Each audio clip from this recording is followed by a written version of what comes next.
Hey, sorry we're late. It's Phil's fault. Let's just call a spade a spade. Story of my life. Here we are. It's Monday night.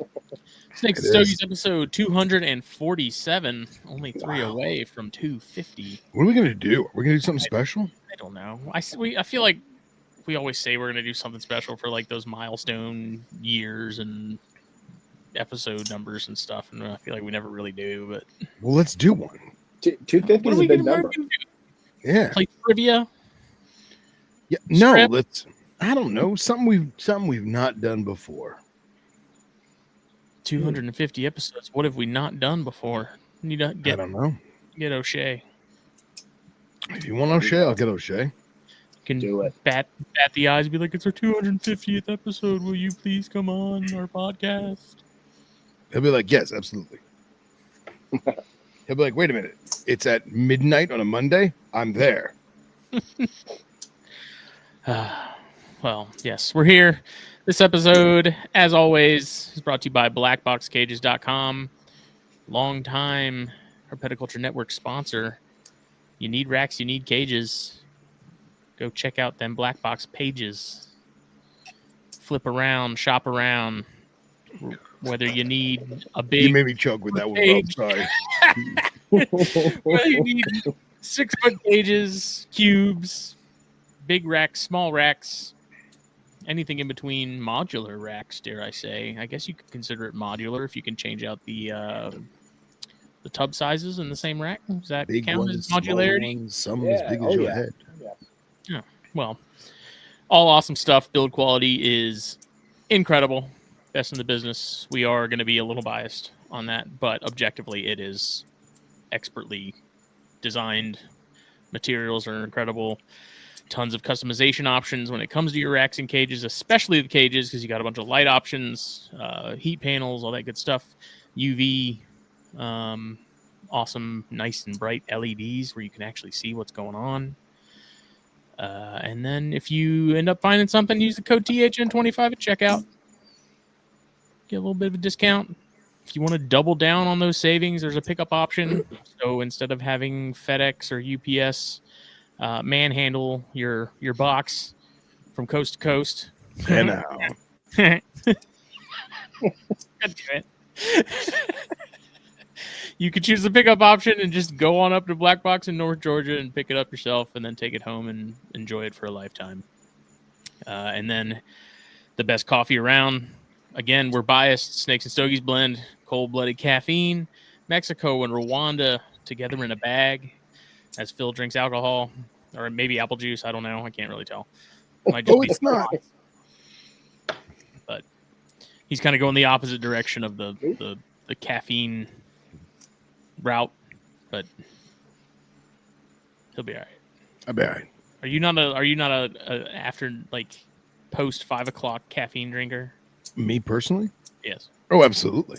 Oh. Absolutely. But we'll talk about my drink in a minute. You keep going. Okay. I'll keep going. Use the code SMOKE at checkout on cold-blooded caffeine. Gets you 10% off your order. And look at that god-awful Florida Gators chair. I was just about to say, look at that glorious Gator. Don't hate, man. Don't hate. UF, baby. Well, Snakes and Stogies blend and many other awesome options at coldbloodedcaffeine.com. And then it's getting cooler. Hoodie season is upon us. You need some cool herp apparel, which is Fulvius apparel for hardcore herp nerds. As I said on Arachners the other night, I feel like I don't mention enough that it is not like affliction wear, beardy mom AI weirdness. It is reptile and herp invert shirts for people that are hardcore nerds for it. Use the code THN at checkout there, and you get 15% off your order. That is the exclusive promo code for THN listeners and viewers like you. Might run a Halloween sale this weekend. Haven't really decided. Ooh, spooky. I feel like I don't really run that many sales throughout the year, so I feel like I need to kind of up the game. Everyone strikes when the iron's hot. That's right. Black Friday's gonna be here before we know it. Definitely need to get a plan together for that. You do. So, hats, hoodies, shirts, mugs. Check it out. Rock and roll. What are you smoking this evening? I have a Nova Platinum Batch Sweet Robusto. Ooh.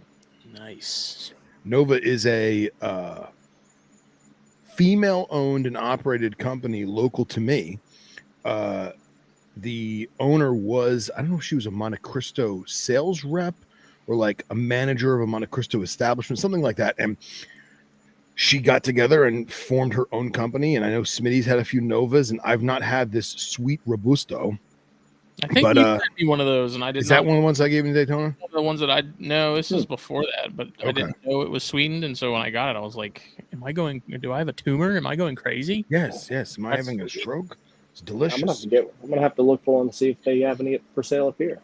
Yeah. So if you Nova Platinum is the brand. It's a Tiffany blue color, and they've got several different offerings, but this one I'd not had the Sweet Robusto. And then I know it's short, so we got another shorty on deck.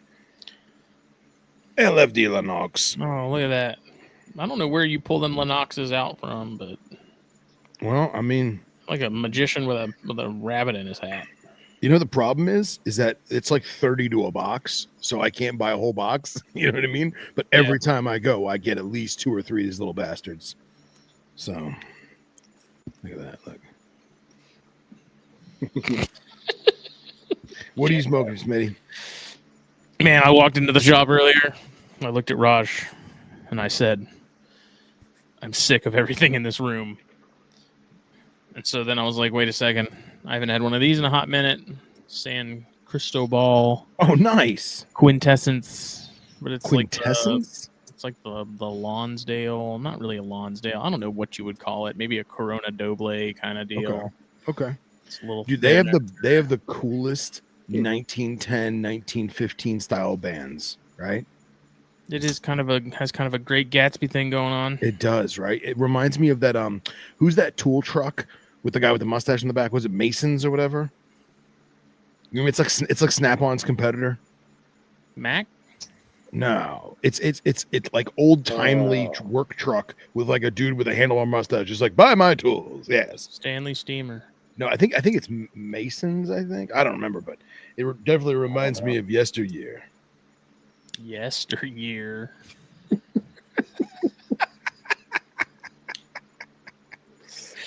Jeremy, what are you smoking? Yeah.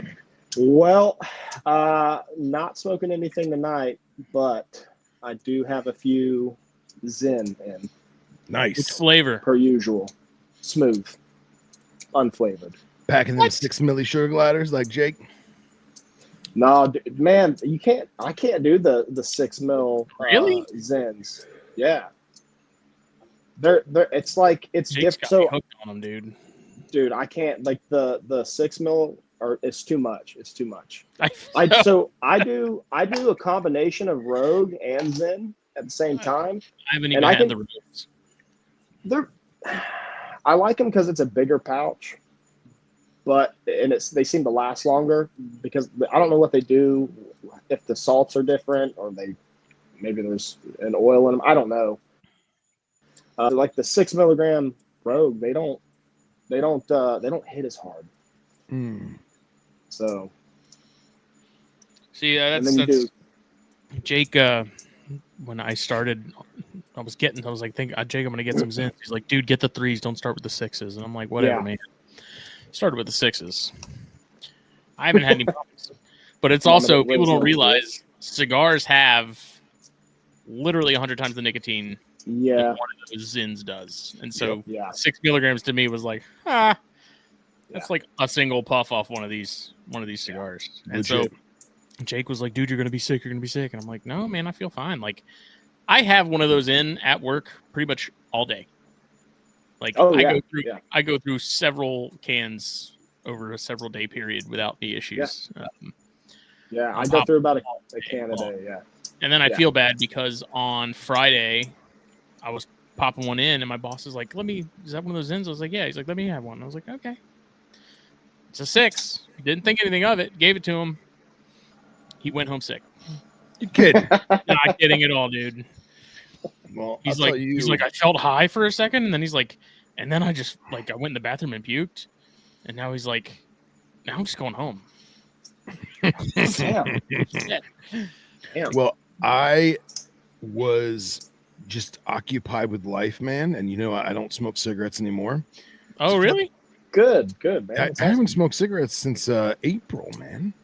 You never told me that. Hell yeah. Yeah, everyone's telling me hell yeah, but no, I miss them. They're beautiful. I've realized that I know it sounds horribly stupid and cliche, but I realized that I was never addicted to nicotine. I just love smoking because I never had like the oh man, I gotta have a cigarette. Oh, I need my fix, man. Like that was never a thing. It was just like, damn, this meal was really good.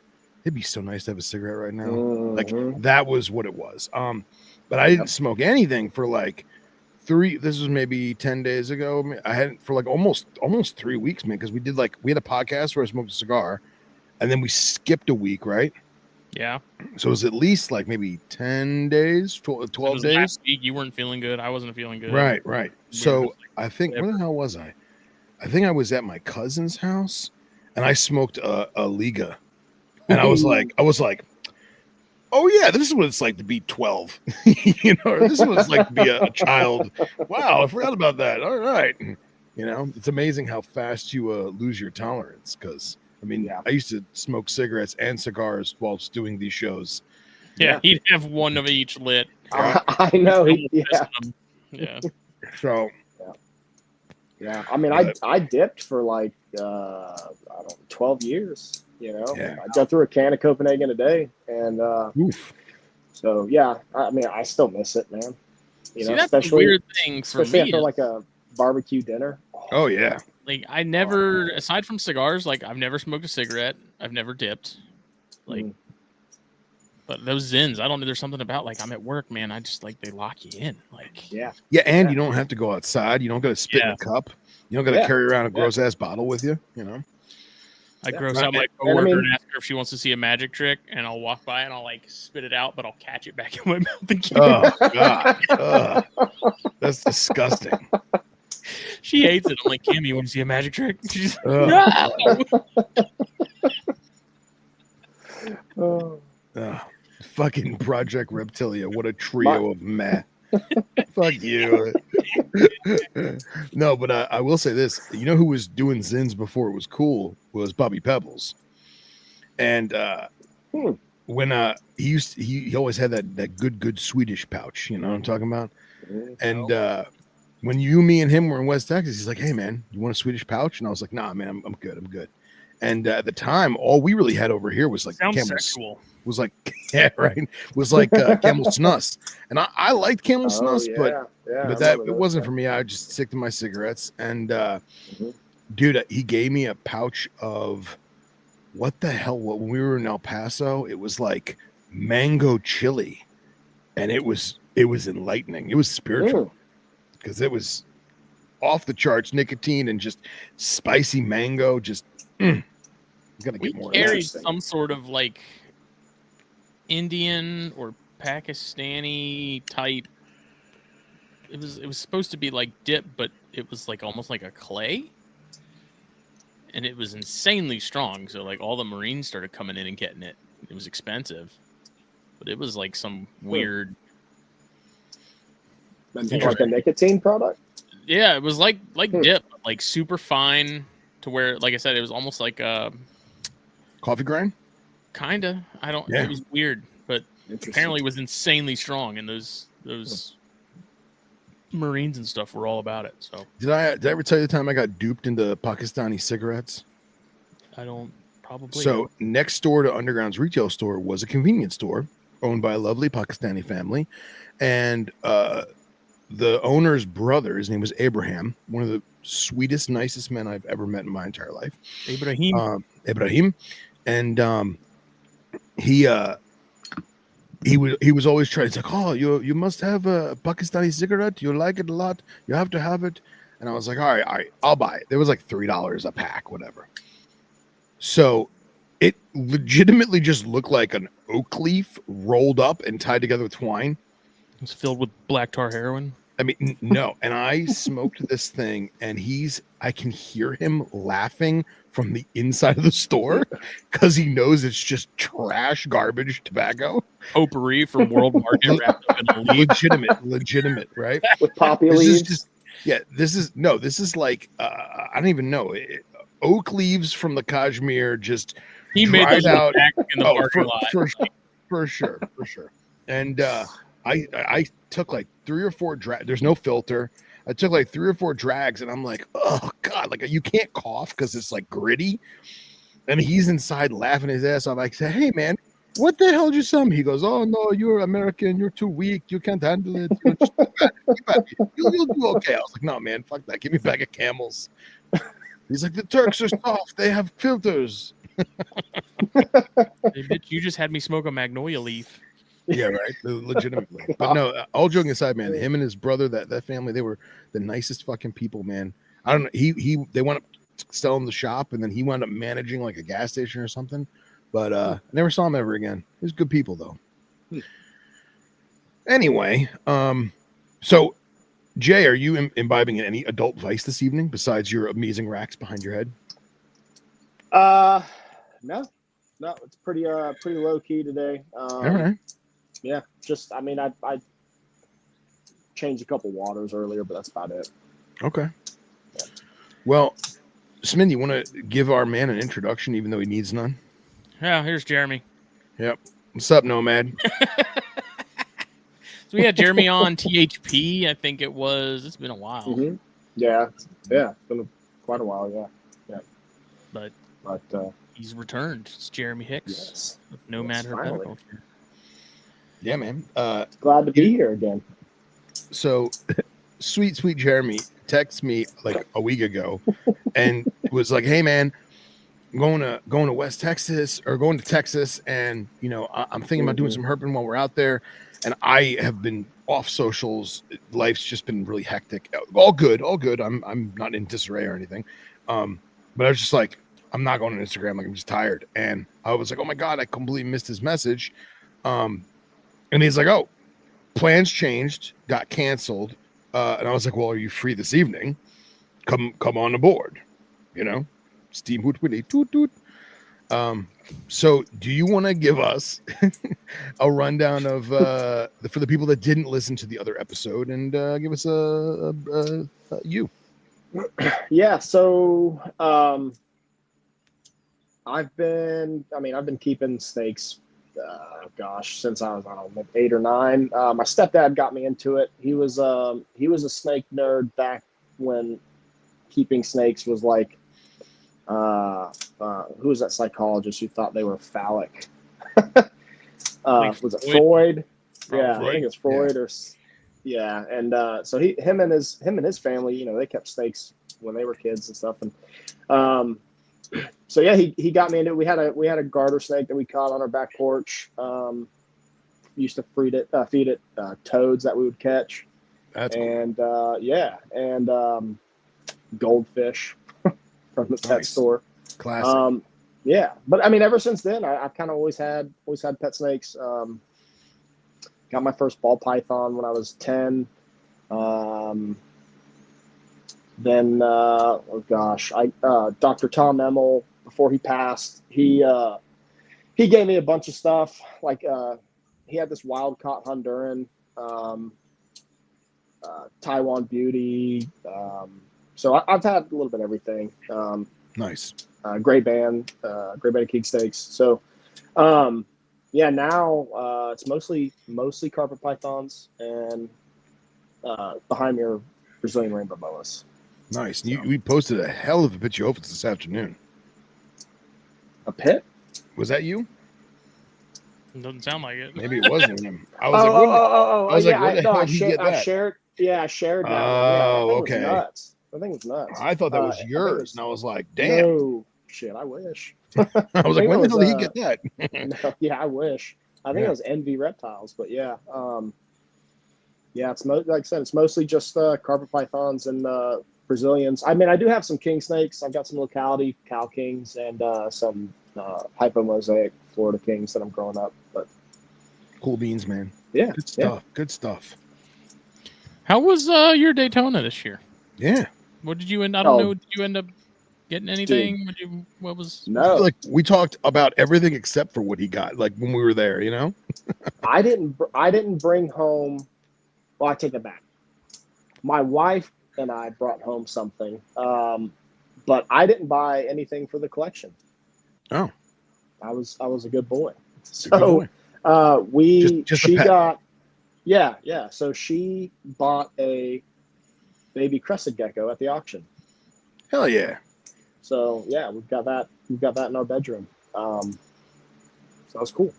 Good stuff, man. That's cool. Yeah. I love hear it when bouncing off you the get a walls at pet. night.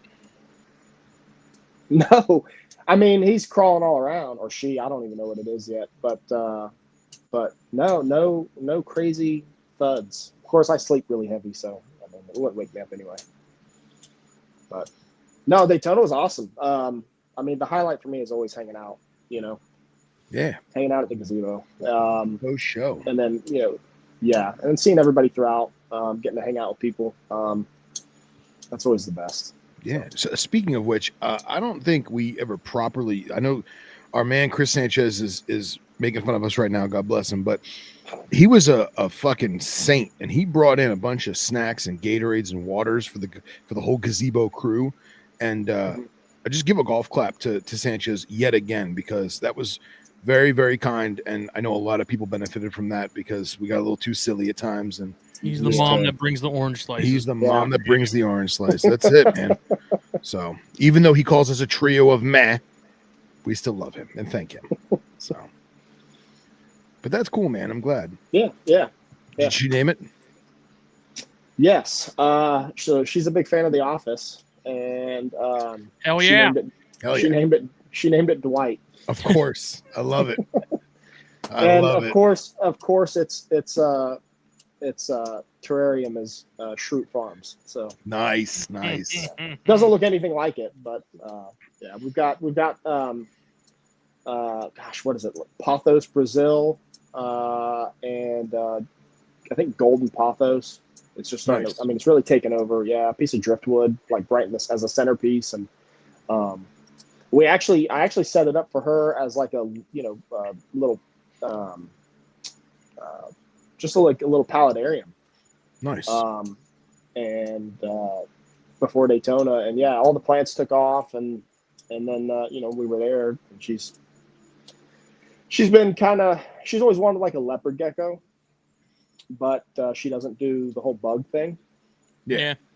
So I introduced her to the cresteds, and yeah, It's win-win, man. Yeah, for sure. Good stuff.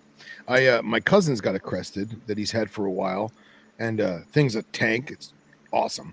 And his wife wound up grabbing like a piece of I guess it's either oak or like a type of oak, or it might be a type of ficus tree, but she snapped off a branch, and there's pothos in there, and the pothos is going around the branch that she snapped, and then the branch rooted in like that much dirt, and it's growing to the point where now she has to chop the top off, otherwise it's going to pop out the top of the exo.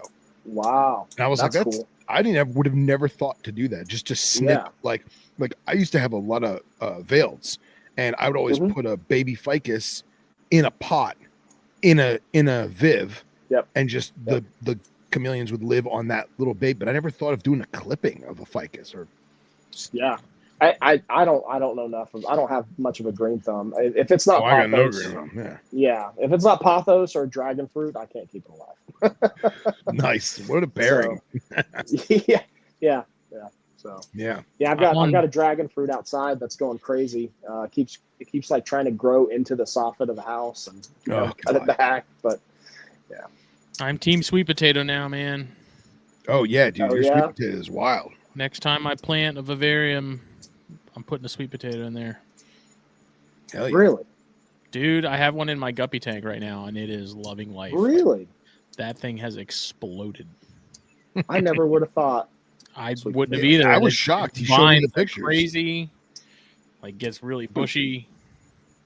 Interesting. Yeah, I've got to see that, because that'd be cool. I really want to do passion flower. What is that? So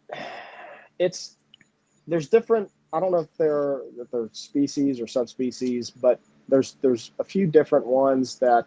But my understanding is a lot of them are native to like I think New Guinea, but Okay. we have some all over the place in Florida, mostly like Central Florida, it Okay. seems, and it's like a vine, and it takes off. Really?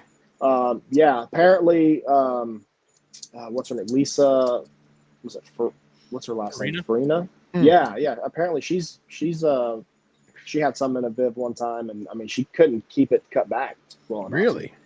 Yeah, so That's really cool. hardy, but I got some seeds one time, but I couldn't ever get them to sprout, which apparently is a pretty common issue. But, Yeah. That's cool though. We love Lisa. Lisa's Yeah. awesome. yeah. Yeah, man. And the my mother-in-law's got a very good green thumb, and she's always had plants inside and outside, and Mhm. she's got a variegated tip of the tongue, big green Monstera. monstera. Thank you. Okay. And you could tell. I just called her out, and I was like, "That one's your favorite, isn't it?" She's like, "No." I was like, "That one's your favorite." She goes, "Yeah, but don't tell the other ones." And it's the leaves are just like bigger than your head, and it's in the living room. The thing is just killing it. So part of me was like, "Fuck! If I had anything that was tropical, I'd probably try and just do that." Yeah. Especially if I Dude. thought about like, man, Skylar should like get one or two of them just in a pot in a what's it called, tent cage, Mhm. you know? Yeah. I mean, I've got two pothos intense, one with my emerald, and then one with a carpet python, and they do great. They do great. Nice. Yeah, I know Billy Hunt's got a bunch of Monstera. He loves it, and he's the one who actually like educated me on it, and I'm so eager to, because he's got a lot of plants growing, and he's got a lot of critters growing, especially with the tortoises outside. I'm really eager to see how he plants and arranges things, especially like the torts, because he's got those Burmese torts, and that'll be really cool, man. With just big, giant green leaves and chubby little brown walking nuggets. I love it. Yeah, that'd be really cool. I think Brendan Meyer he had some crazy Monstera that he was growing indoors. Did he? Yeah, crazy. He's got a lot of plants right now. Was that just for like fun of the plant, or was that for Vivs? I think he had put some in Vivs, I think, but I think he was just growing it for kind of just like room aesthetic, I thought. Yeah, that's cool. I gotta hit him up. I haven't talked to him in a dog's age. Yeah. One of the coolest things that I found, because there's become multiple tables now at Daytona of plant vendors, which is cool. Mhm. Which is very cool. It's neat. I bought Katie. It's a mini orchid, and it comes on a little grid. Oh, nice! Literally like that big, and it like flowers, but it's teeny tiny. And that's like cool. you leave it hanging on the thing, and like it's been doing great. Like she soaks it once a week, and it's like one of the coolest things that I bought, because Becca was getting one, and Becca's like, "Oh, you should get Katie one of these," and I was like, "Oh, she'd really like that," because I think it's really cool, because it's like a dwarf orchid more or less. Yeah. And that's as big as they get. They don't. Like, they're tiny, and they shingle almost like Staghorn. No, damn it! You've cursed me, Phil, because now it's right on the tip of my tongue. Margravia, maybe. What is that? It's like a shingling vining plant. Okay. It's really cool because it's tiny and it's unassuming, and like if you do things right, it has these little tiny flowers. Nice. And that's cool. It's neat. You know who you got to hit up is Matt Jensen. He was a big orchid guy for a hot minute, and he had a big shade house outside, and where he had all different. He had now I can't remember the name of these. The ones that smell like dead animal. What the hell are those? The flower, like corpse plant or something. Yeah. He had a bunch of those. Yeah, he had a bunch of those types, and then he had a bunch of normal orchids that your traditional orchids, in the wooden baskets that you hang. But then he also had a bunch of those micro orchids where he would go to like Repticon and buy these tiny little pieces of cork flat that had like moss on them, or like a plant show. He would buy like cork flat, and he would replant these micro orchids onto a cork flat, but then he would put the cork flat like in the base of some other pots. Mm-hmm. So you'd have like one potted plant of whatever, bromeliad or whatever. And then when you move the leaves out of the way where the shade was, you'd see the little piece of cork that was maybe the size of a Otis Spunkmeyer cookie. You know what I'm talking about? And then have a little tiny micro orchid inside it. I thought that was super cool. That's neat. So if Katie wants more, man, you got to hit him up for that. Yeah, I was just Becca got one, and I was like, "That's actually really cool." Because I was like, "What the hell is that?" And she was like, "The lady had more of them," so I went over, and I think it was like Friday before the show really picked up. I was like, "Let me go ahead and grab one of these," because I feel like those are gonna sell quick. She didn't have a ton of them, so yeah, but that's cool. Yeah, I didn't see those. That's cool. Very cool. Chains. Well, I am imbibing an adult beverage in Mott's. Pouring a glass out for Jaws, the fish in the fish tank. He is no longer with us. What Jaws fish? was a warmouth cichlid, or warmouth bass, I should say, that I field collected in a vernal pool in the Everglades. And he killed 4 flagfish tank mates, and then he killed his girlfriend, and then I started to bulk him up on turtle shrimp and turtle worms and live crickets, and he was a savage in the mangrove tank. And something happened, man. I don't know if you remember, I was kind of freaking out about his swim bladder, and Dustin Black sent me a bunch of stuff. A bunch of people sent me a bunch of stuff, but Dustin Black sent me a bunch of swim bladder remedies and some medicines and stuff, and he just never hacked it.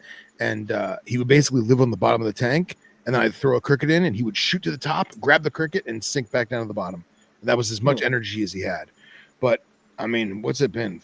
Almost 2 years of him floating up and down, and he finally succumbed to his ailments. Sounds like with his criminal record, he's got a spot at the head table down there in hell. Oh yeah, for sure. Well, How long did you have him?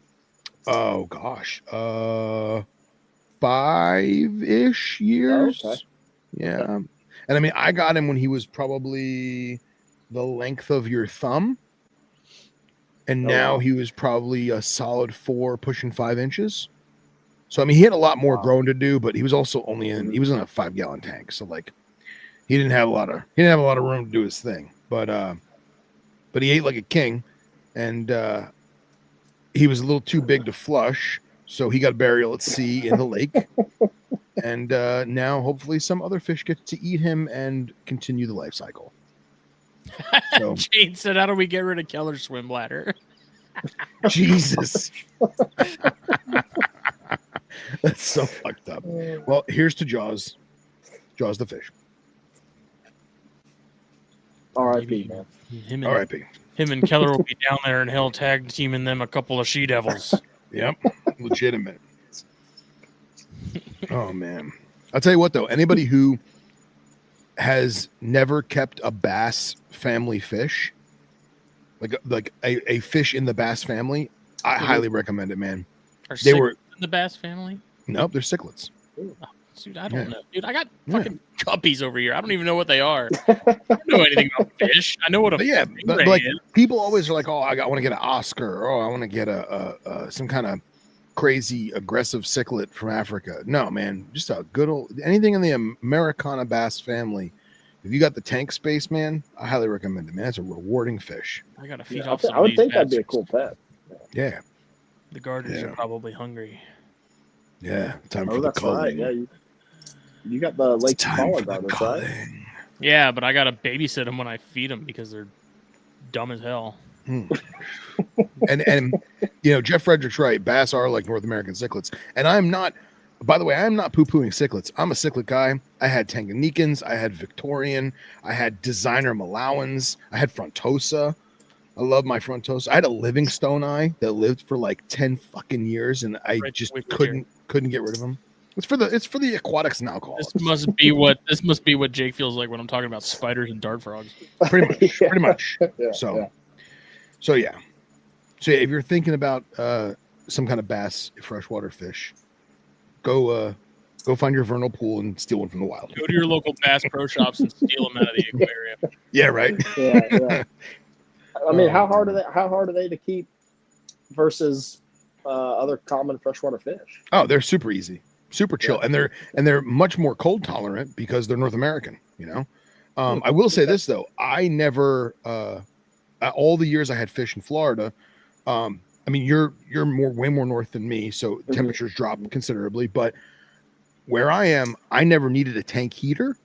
Many other people in the United States, they need a tank heater. So I got lucky in that regard. But saying that, when it got chilly, and because he's in a tank in the bathroom, on the sink. He was in my bathroom. He was in my bathroom. He'd stare at me while I was doing my business. The good old days. Yeah, right. So when it got chilly, he got lethargic, but he'd still eat. He just wasn't as active. You know what I mean? Yeah. So like a wild bass. Yeah, dude. I don't know nothing about fish except they're in the water. I can identify a stingray, a shark. Kind of the two important ones, and a jellyfish. Those are kind of the ones that I need to know about. And Tyson Dallas is hitting us with the legit facts. Did you know that bass are technically a sunfish? And I want to say that I knew that, but I appreciate you sharing that knowledge because I definitely did not remember that. I did not know that. Well, what is going? Most people that fuck up having native fish have never kept non-native fish and don't understand the nitrogen cycle or water parameters well. Very true. Very true. So me. Well, this is also the same tank with the whole Fiji water. Did I tell you guys? Oh, okay, yeah. So this tank, as a gag, I filled this whole thing with Fiji water, and I post because it was that whole running joke about filling Fiji water. Blah, blah. So I was like, oh, watch this shit. Whoa, $32 for a whole case. I'll fill a fish tank with that shit. So I did, which was awesome because I didn't have to treat it with any chemicals or anything. So and I had the mangrove plants growing out of the top of the tank. What did Nate say? When it gets chilly, my bass becomes a guppy. It's very true, Nate. So true. Very relatable.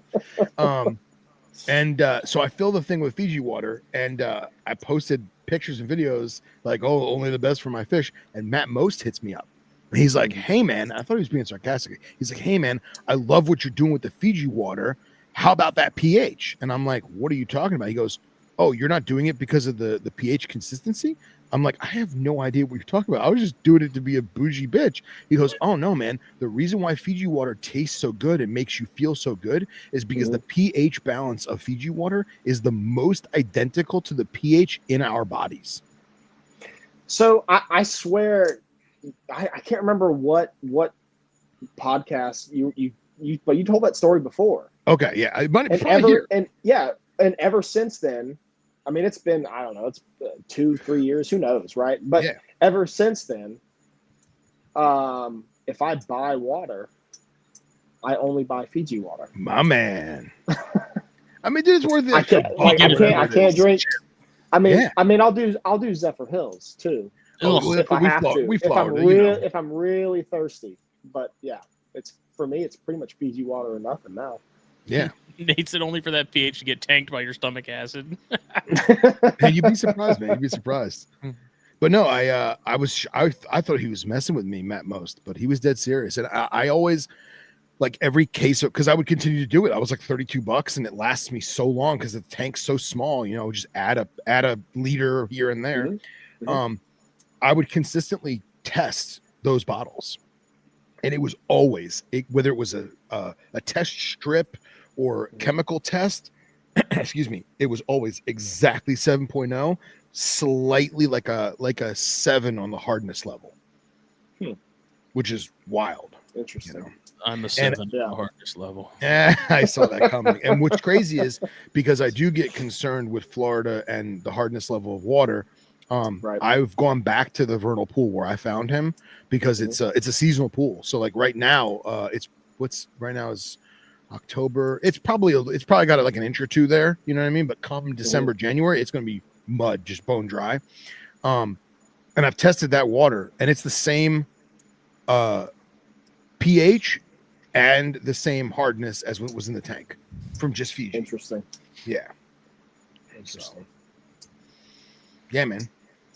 I don't know, but now I don't know what I'm going to do. I was talking to Anna Maria, and she's like, "Well, why don't you try and get, one of the fish that he ate or something, or why don't you just get a beta?" And I'm like, "Yeah, beta would be cool." I know Billy was talking about guppies are fun. He's done some betas. I was thinking about some kind of aquatic amphibian. That was my segue. Like a stingray. I was thinking more like a mud puppy or something, but I know mud puppies get fucking huge. So that's a fish. A mud puppy? The ones that like walk? You're talking about a mud skipper. I'm talking about okay. I'm talking about an I was thinking no yeah, mud skipper's a fish. Mud puppy is a non-evolved tiger salamander. Okay. That'd be cool. Get a turtle. Cool. How are you guys herpers? Jesus. What the fuck's a mud puppy? Where's my Google? A mud puppy is an unevolved tiger salamander. Brandon Valentine, I'll show you a mud puppy. I was waiting for Sanchez to chime in. Oh, those things. Yeah, water dog. See, if you had said water dog, I would have known what you were talking about. Yeah, same thing. Water dog, mud puppet, whatever. Get an axolotl. I was actually thinking about doing trying to either get we have Jeremy and I have fucking hellbender, dude. Eastern, not in my bathroom. Jeremy and I have Eastern newts from his neck of the woods down to about 30-40 minutes north of me. I've never found one. There are red efts, but they're not pretty. They're like just drab brown, which makes them much harder to find. Part of me wants to find a red eft and let it do its evolutionary thing in the tank, but I don't know if I want to go that route or not. What about an amphuma? I thought of that. I don't think I would do an amphuma because of the size, but I would definitely do a lesser siren, and that I would want to. I would want to catch. Yeah, I think that would be really cool. My only fear is it's only a 5-gallon tank. And even though lesser sirens don't get that big, they're usually like under a foot long. I still feel like that's a little cramped. Yeah. So I don't know. A little bit. Yeah, but the time to go on the hunt is coming up. So I got a couple buddies that are aquatic herpers, as we call it. So I'm gonna hit them up, and we'll probably go out and do some of the flag ponds and what you Westerners call a playa. And see what we can do, Hell yeah, yeah. I have yet to find one either. What an Eastern newt? Yeah. Tough, man. I can't. Yeah, I've been in places where I thought they would be. You know what? Yeah. I feel like it's very much time of day and time of year for you and me. Yeah. So, and then I look on INAT and there's some good solid sightings on INAT, like a solid 45 minutes to an hour north of me. Like right up, where 80 goes west of Lake Okeechobee. Yep. Like where 29 and 80 meet, or like 75 and yep. Like that right there. Yeah. But they're all old. And I don't know if the ecosystems have changed, if there's a fucking housing development there now. I have no idea. I got to go scout it out. Yeah. So. How old do you know, roughly? Oh, pre-COVID. Or some of them? Oh, yeah. I bet that all that's... Who knows? Who knows? At this point, yeah. Yeah. Because, you look at the INAT and it's 2015, 2017, 2014. So who the hell knows? Yeah. Yeah, I'm sure that's all gone, unfortunately. Yeah. Oh, so how are we looking on pairings this year, Bubba? Yeah, what do you got cooking? Yeah. As you pop a couple more sugar gliders in that lip of yours. Oh gosh. So I'm not gonna do as many pairings for 2026. I actually have 2 pregnant rainbow boas right now. Nice. Good. Yeah, it was really weird when they went, but just I kept seeing them swell, and I was like, you know what the hell, I'll throw the male in, and I mean they were locking up consistently, both ovulated, so they're both one's due on Christmas Eve, the other's due the first week of December. So I mean, and one of them, I'm guessing she'll have a dozen or more. Now, whether it's they're all fertile or not, who knows? But are they a particular line or anything like that, or is it? So are they Brazilians? Yeah. So one of them is a pearl het annery, and she went to oh gosh, who did I put her to? Oh, I got the card. That's 100% het. Yeah, I put her to. Where is he at? Male one. I put her to a T positive albino. Oh, cool, man. Very cool. And then because I'd love to see some T positive pearls in the future. And then the other one is a double het ghost. Okay. To a visual hypo het annery. So nice. Makes more ghosts. Yep. Very so cool. with them, I'm trying to keep the pairings kind of minimal. I'm going to pair the Novas again. Sweet. The Nova Guineas. And then I'm going to pair the female Papuan carpet that laid for me this year. She's going to a new male who is on loan from Gerard Bosch. And he's a GQ Hannibal line. Cool. He's gorgeous. Who produced your adult guineas? Billy Hunt. That my man. Yep. Nice. Who else? Yep. Yeah. Well, there's a couple of fellas. Yeah. Yeah. So both of mine are from Billy. Nice. The female developed last year. I mean, so I borrowed the ultrasound from a buddy of mine. Because I ultrasound his ball python collection for him. And she hit 29, 30 millimeters, which is usually around where they ovulate, according to the literature. But she did not go. Oh, wow. So I'm going to give her a go this year. I've been feeding her up really well. And then I've got one coastal pairing. So Nova Guineas, Papuan pairing, and then coastals. I'm going to do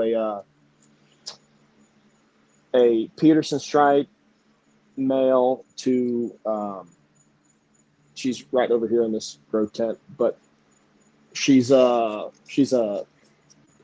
Roy Stewart animal with lineage from Will Leary and Nick Mutton. So nice. Yeah. I think she'll complement the that Peterson stripe phenotype very well. But I mean, that's pretty much it. I'm not going to do the king snakes again. My Palos Verde female that laid, she ate great. Well, she double clutched, which I didn't want her to do because she wasn't really. I didn't even want to breed her to begin with, but I just opened the tub one day and she was huge. Wow. And I had a feeling that she was just going to go anyway. Yeah. And I'd rather her have a chance for it to be fertile. So, but she double clutched, unfortunately, and then she ate well for a couple weeks, and then got really picky, and so she's just not where I want her to be. Understandable. Yeah, and then of course I've still got all of this year's babies. Oh, jeez. Yeah. Have you attempted to move them or? No, not yet. Okay. Yeah, so dude, the some coastals, of those caramel looking coastals, dude, are killer. Yeah. I'm really, really happy with how they turned out. Yeah. Really happy. That was a Billy Hunt male. Oh, from nice. His river animal, his river project. Yep. Oh man. Yeah, man. Dude, so that was queen. yeah. So that was he was a sire, and then the female was an MBB jag. Oh, nice. So yeah, That's they why got it a lot looks, of that. Yeah. Yep. That's Yep. cool, man. So That's cool. and there's a couple more that are finally starting to take off. that after their second or third shed, I'll be posting some photos. They're really killer. Cool, man. Good stuff, So, man. Good stuff. Yeah. Yeah. That's a productive season, man. Yeah, it'll keep me busy. Yeah. Especially the Yeah. rainbows, man. What's the most you've had in the litter? So the most I've ever had was when I was working at Gourmet Rodent, and I was managing their boa colony. I had a female lay, I think it was 32. Wow. 32. That's a big girl. That's like a live 6 foot. babies. Yeah, that's like a 6 foot girl, right? Oh, bigger. Yeah, she was like Oh, wow. 7 feet, seven Nice. feet, something like Nice. that. She was huge. Yeah. Hell yeah, man. That's a rainbow. Yeah.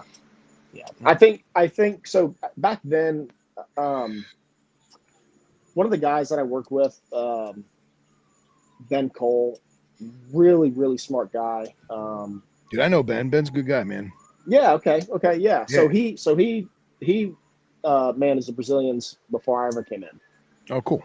And he was saying how Gourmet had animals from Peru. Oh yeah, for sure. But it was hard to verify which one, because the turnover rate and all that, people coming and going, records get lost or people don't write it down. So and I'm convinced, not to interject, but I'm convinced that those Peruvian snakes were the ones that they were still bright orange, but they were a more rich orange, and they had the black Sharpie marker, like that real velvety Sharpie marker. And I feel like people didn't know, and they muddled it out on accident. I don't think. And they seem to, and the ones with that look, they seem to get bigger too. Oh yeah, I'm convinced. At least from what I experienced. So. I feel like the more south you go, the bigger they are. Because then you look at stuff like Colombians and stuff that only get X long. I feel like the more south you go, I've always seen them be bigger. Yeah. So yeah, that Jeff was asked, whatever happened to the darker red Brazilians? Is it everything that he's seen in the past 10 years have been much more orange? And I feel like that's that Peruvian blood has just faded out, man. I really do. Yeah. So I've done some INAT herping in South America, and man, they find some really dark red animals. Really dark red. In Peru or Brazil? No, in Brazil. Oh yeah, right? And even a little bit into Colombia, but not so much. But yeah, we don't. I feel like that those high red lines have kind of either people are still just kind of hoarding them, or they're not being produced as much. I don't know. I'm not as much in the Brazilian market watching it as closely. You know what I mean? It's I really like them, but this is a joint venture between a friend of mine and me, and so basically we're splitting every litter. Cool. Yeah. And then Valentine asks, anybody working with the Argentine rainbows? I really want to get some. I really want to get some. We had some at Gourmet when I was there that I was raising up, but I never got to see reach adulthood. But they're really cool, really cool. I feel like I had seen some on Morph Market earlier this year. I feel like anything Argentine snake-wise is very desirable and sought after right now, because just not enough people are doing it. You know, whether it be quote unquote big boas or rainbows or what have you. Yeah, the Argentines are really neat. A little bit different, head structures kind of different. But the color and pattern, it's unique. I don't think pictures do them justice for a lot of times. I think people see them and they're like, oh, it's just kind of a brown. Yeah, you can't get the real lighting structure. Yeah. But there's a lot of undertones, a lot of different undertones they get.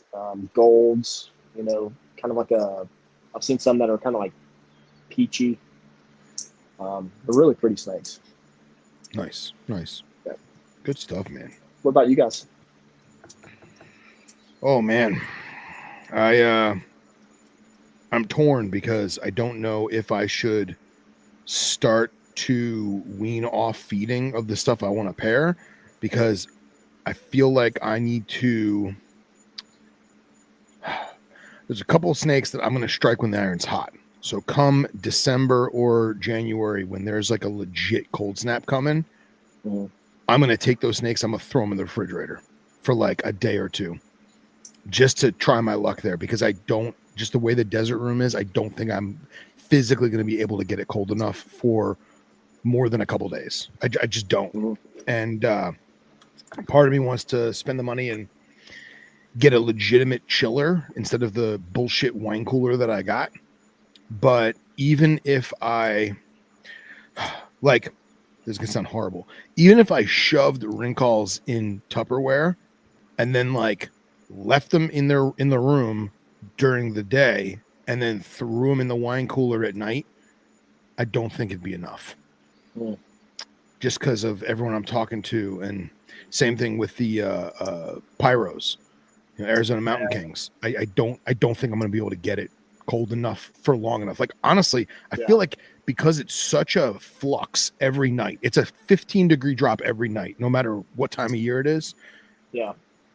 It's still not enough. I feel like I need it to be 20 degrees for a week, and then I could pull it off, if that makes sense.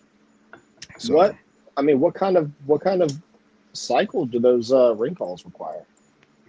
They need a winter. They need a legit winter. And a lot of them they don't really brumate from what has been provided to me. It's more like we go underground until we need something, and then we come out. But like, I have pictures from Tyrone Ping of like adult wrinkles basking on a sheet of ice.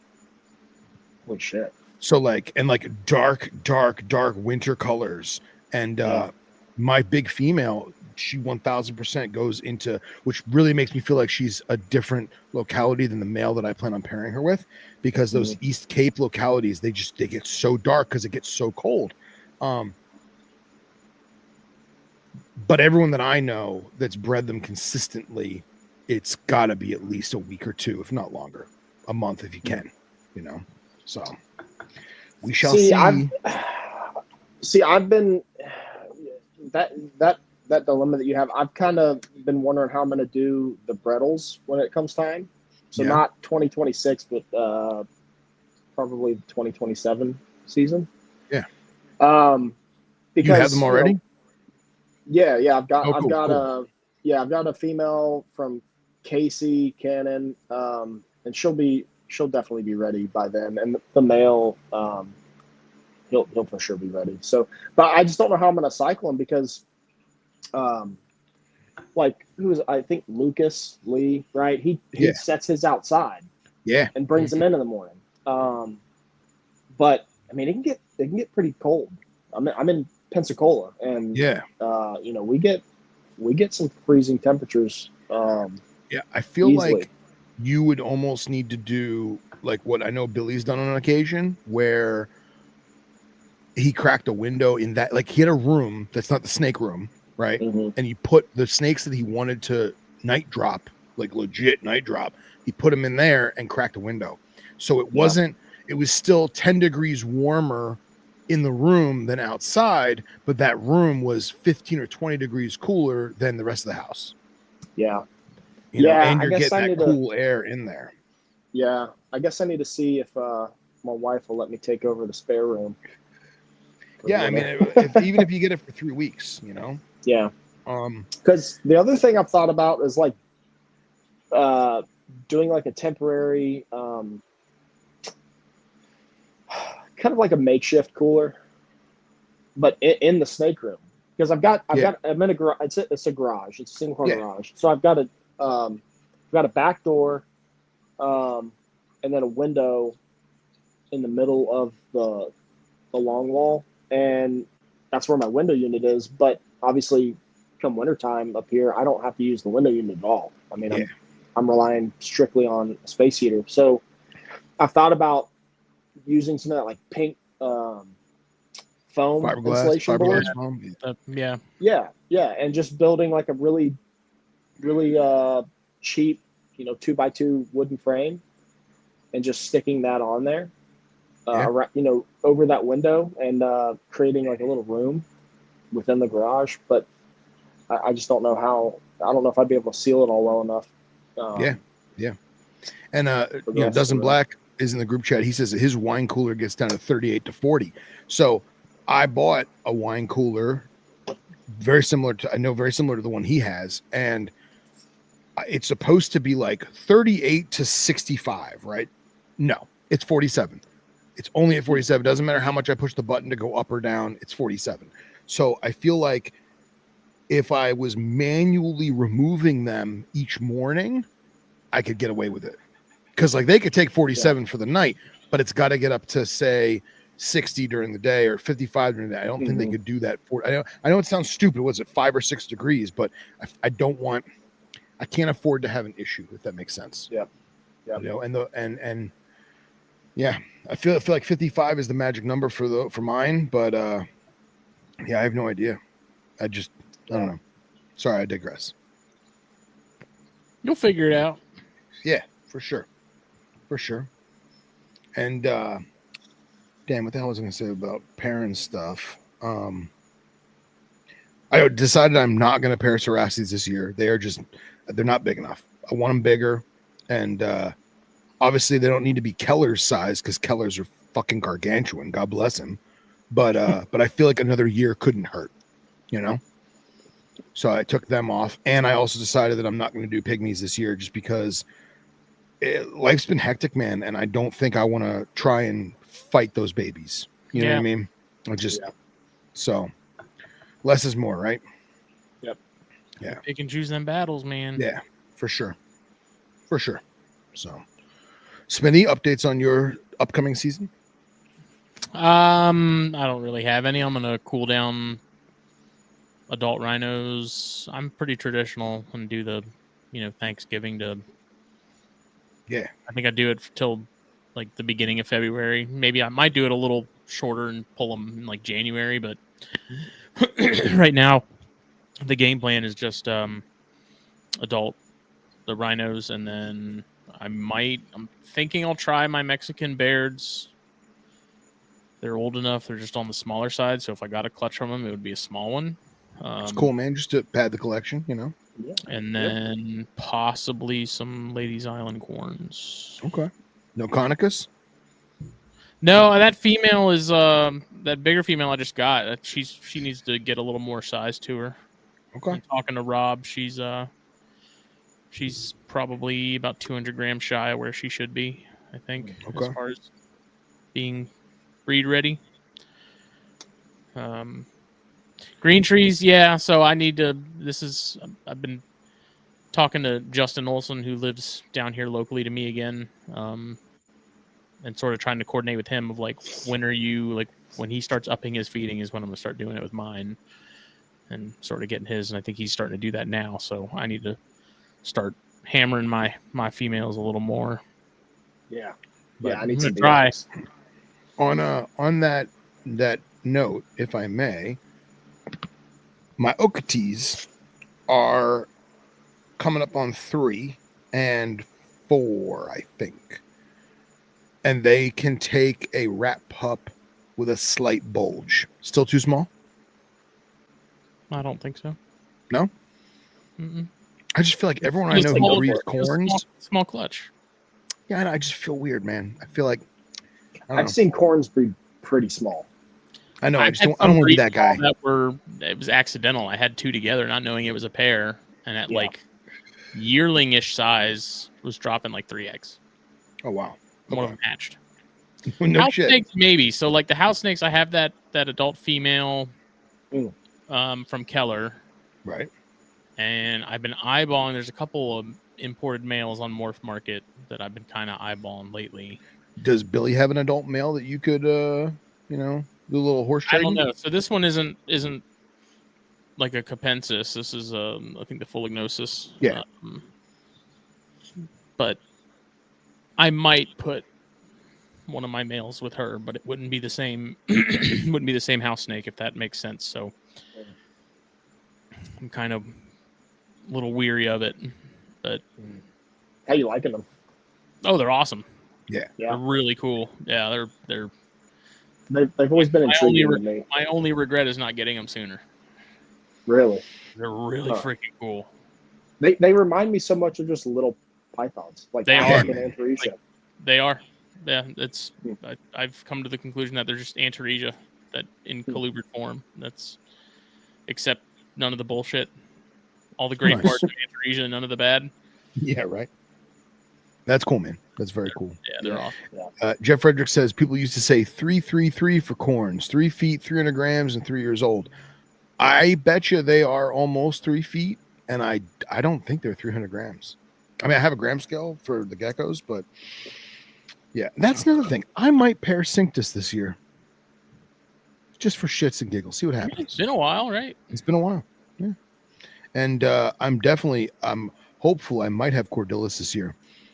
I've already seen the girl like starving for heat because I've been chilling her out. And she's got a heat emitter on her, and every day she's sprawled out underneath the heat emitter, and she's gotten brazen where I can walk over and like get my face right up on the glass, and she doesn't run away or nothing. So I'm like, that's a good sign, because then she won't mind if I'm like rummaging around there looking for babies. But I also haven't seen the male in like a month. So I mean, I know he's in there, but like I hear him scuttling around. But I feel like that would be cool if I could get them to do that again, because this is a virgin pair. The parents are gone. So yeah, I had to. I'm sending the percentum to Stan Grumbeck tomorrow. Actually, I bagged them up tonight. Nice. That was surprisingly easy. Good. God, those things are hell on wheels, man. Mm-hmm. Are they? God, they're so fucking terrible. Yeah. So are you getting rid of all of them or what? Yeah, I just have that pair that came from Matt, because Matt was like, take this football and run with it, and I said okay. And now it's just kind of like Stan was the only other person that has the Vietnamese, and so I basically was like, Stan, take these. Yeah. Take the football from me. So word up. Right on. Yeah, I need to. I've been trying to free up at least a little bit of space. That's 2 cages that are now going to be sort of open, and I'm planning to move my big male rhino into that one of the black box cages that I had the bigger percentum in. So nice. Yeah. Cool, man. Then I'll have a big Exoterra that's empty and sitting there that most of the spiders are sitting on top of right now. I feel like the lid will collapse in on itself at any moment. I know it's tough to say or even tough to admit to yourself, but I'm sure there is a weight off your shoulders in that regard. Yeah. You know? Yeah. I really need to get I need to get some other sort of odds and ends listed. I might just post some locally and see just some corns and stuff. Yeah. Yeah. And Brandon wants to know about croats. So the only croats I got left, Brandon, is I got a pair of marulus that are 5-6 years out easy. And then I got a pair of big hatchet clobs that are probably another 3 years, 2 years, 3 years out. I don't know. It depends on how much they eat. And then I got an extra marulus that's an adult male because his girlfriend died. And he's 10 or 11 years old. But that's it. That's all I got for croats right now besides the pygmies. And then puffs I'm going to wait a year. And that's it. The more I think about it. I was just trying to think of what's viper-ish in that regard. So I do have a pair of honey corns that I've been raising up for a while now that I've had planned for each other for a couple of years. I think I might try that'd be fun as hell, man. Yeah. That's one of the corn projects that I probably wouldn't get rid of just because they're adorable. It'll be really cool. They're really cool looking. A honey stripe and which looks almost more like a motley. It's the ones that looks like a green berm. Yeah. Kind of. And then I have almost like a green rat snake. Or green corn, I should say, however they want to phrase it. The other one's a Miami or a honey tessera. with some other stuff from JT. That's he's a really good looking male. So you still got the Catania stuff? Oh yeah, cool. Yeah, those Good aren't stuff. I've got a couple stragglers there that I might part with, but I don't know. What was that, Jay? What'd you say? That's never going anywhere. Oh yeah, well, I'm just making sure. I don't know. I know, man. He fell in love with them Conicas. I could see him being like, "Oh, cut back the corns." Yeah. So. Dude, you need to get some Biocs incubating. So I only have Bioc wise. I only have my one holdback from that very first clutch. Still, everything else is either locality or designer stuff. What locality? Unless I can hunt down a male Bioc that's in decent shape and not insanely expensive. Locality stuff, I've got like some Maniquari and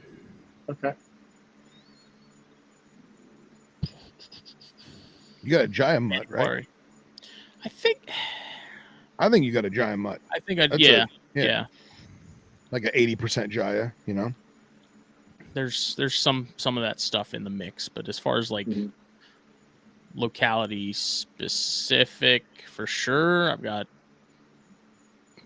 one Maniquari. It's an import, and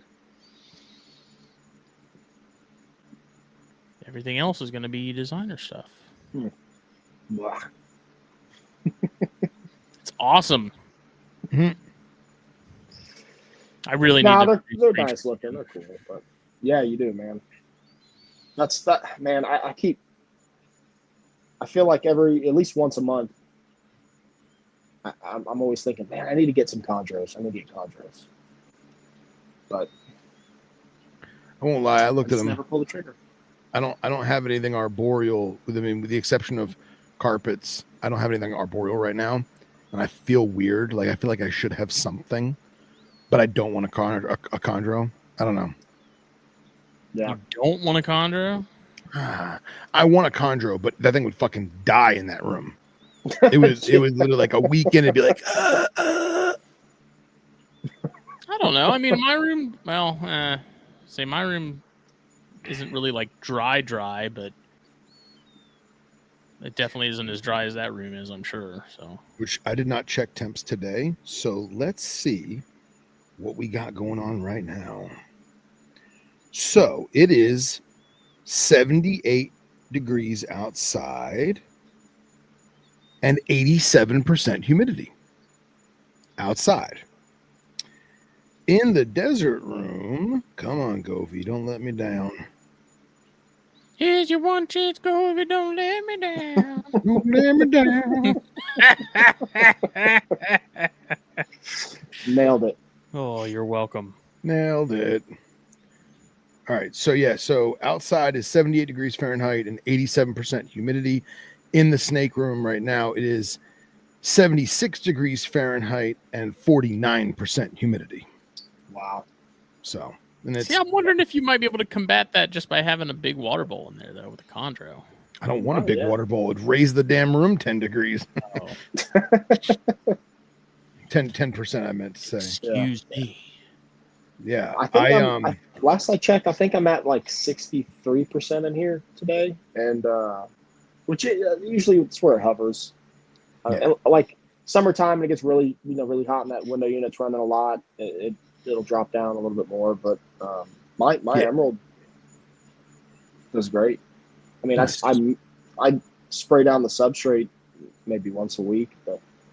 Well, and I also feel like if it wasn't 87% outside right now, that humidity would probably be in the 30s. So. Oh yeah, I'm sure. Yeah.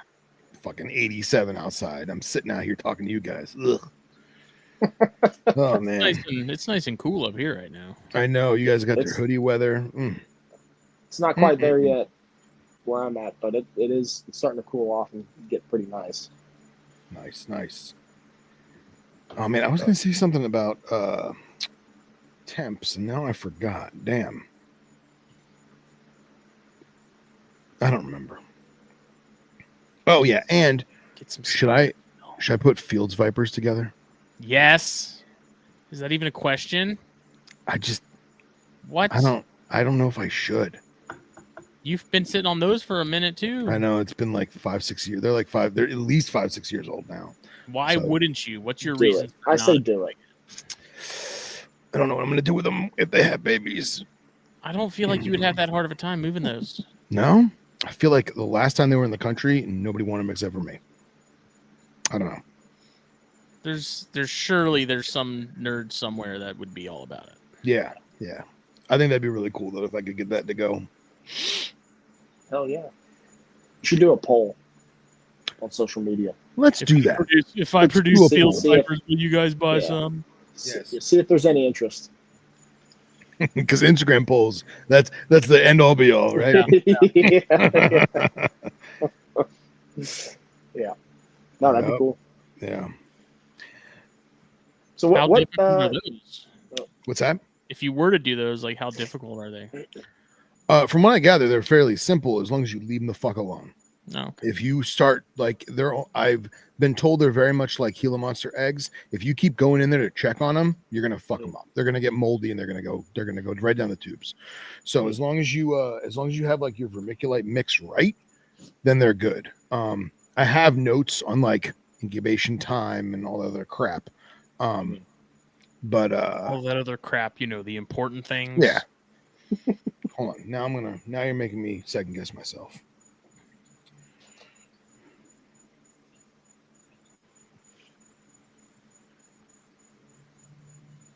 Are those are egg layers or no? Yeah. Hold on 1 second. You just said they were. I should have known. You kind of gave it away. Like if I were keeping any of that stuff, I'd be pretty stoked for fields. I think those are pretty neat because you just don't see them that often. Yeah. So I have an appreciation for that kind of thing, but I also am unable to keep such things. So I just have to live vicariously through everyone else. Yeah. So average clutch size is 11 to 21 eggs at only 30 days. Wow. If Phil produces field vipers, can I get one? No. She said no. Oh, damn. Yeah, honestly, I would. I'd keep them all. No, I would sell them and give them away to friends. That's what they're for. There you go. He said he'd give me one. But now, hold on a second. So, Hmm? I'm looking back through old. Phil is a fucking good friend. notes. I am. Try to be. Try not to toot my own horn too much. But yeah, I don't know if they would do. I don't know if they do 11 eggs. I don't think they're big enough. I don't think she's big enough. But yeah, because the eggs come out pretty big, reminiscent of like rat snake eggs. And then they have like this weird, like texture to them that's like almost like translucent. Like, Mhm. You know what I mean? Really? It looks almost like a rotten egg. You know what I mean? You know how rotten eggs get like that weird Yeah, opaqueness to them. Windowy-ness. Yeah. That's And cool. there's actually I don't know if it's Cerastes vipera or it might be I think it's Cerastes vipera. The eggs are almost completely translucent and the incubation time is like a week. They just come out. Yeah. So did you say that the fields, their incubation time is 30 days? Yeah, 30. That's cool. Yeah. Yeah, most of that Middle Eastern stuff is about 30 days. Like the With the gestation Cerastes, longer. yeah, gestation is way longer. Gestation I think is like 60 or 70, I think. Plus Yeah. the 30. Yeah. Yeah. Yeah. Let me look. Hold on. So I was just listening to a podcast that Nick Mutton sat in on or was guest on, and he was talking about I think it was with Dominic Carbonell. Yeah. Well, he wasn't just. It wasn't a fairly new episode, but he was talking about the evolutionary stages of viviparous or oviparous and ovoviviparous Mm-hmm. snakes, and how I guess a lot of stuff in that part of the world, either they're transitioning to live bearing or they're transitioning from live bearing to egg layers. And that's why we see that. So Interesting. I wonder if that. Yeah. I mean, I always just assumed it was You know? an adaptation for living in extreme environments where Yeah.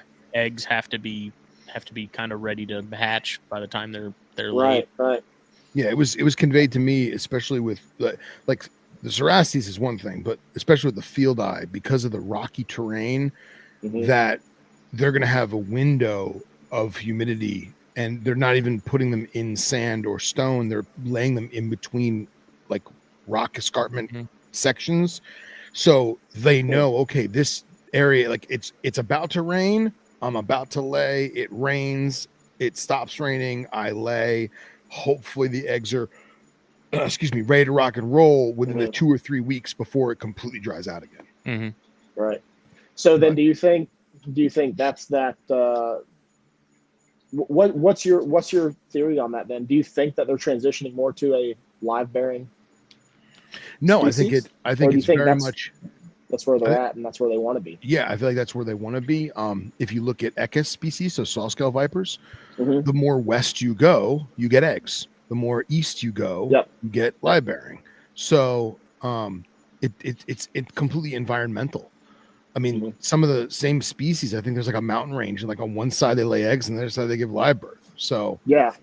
don't quote me on that. I've been wrong before, but No, I think Mutton referenced the yeah. same animals.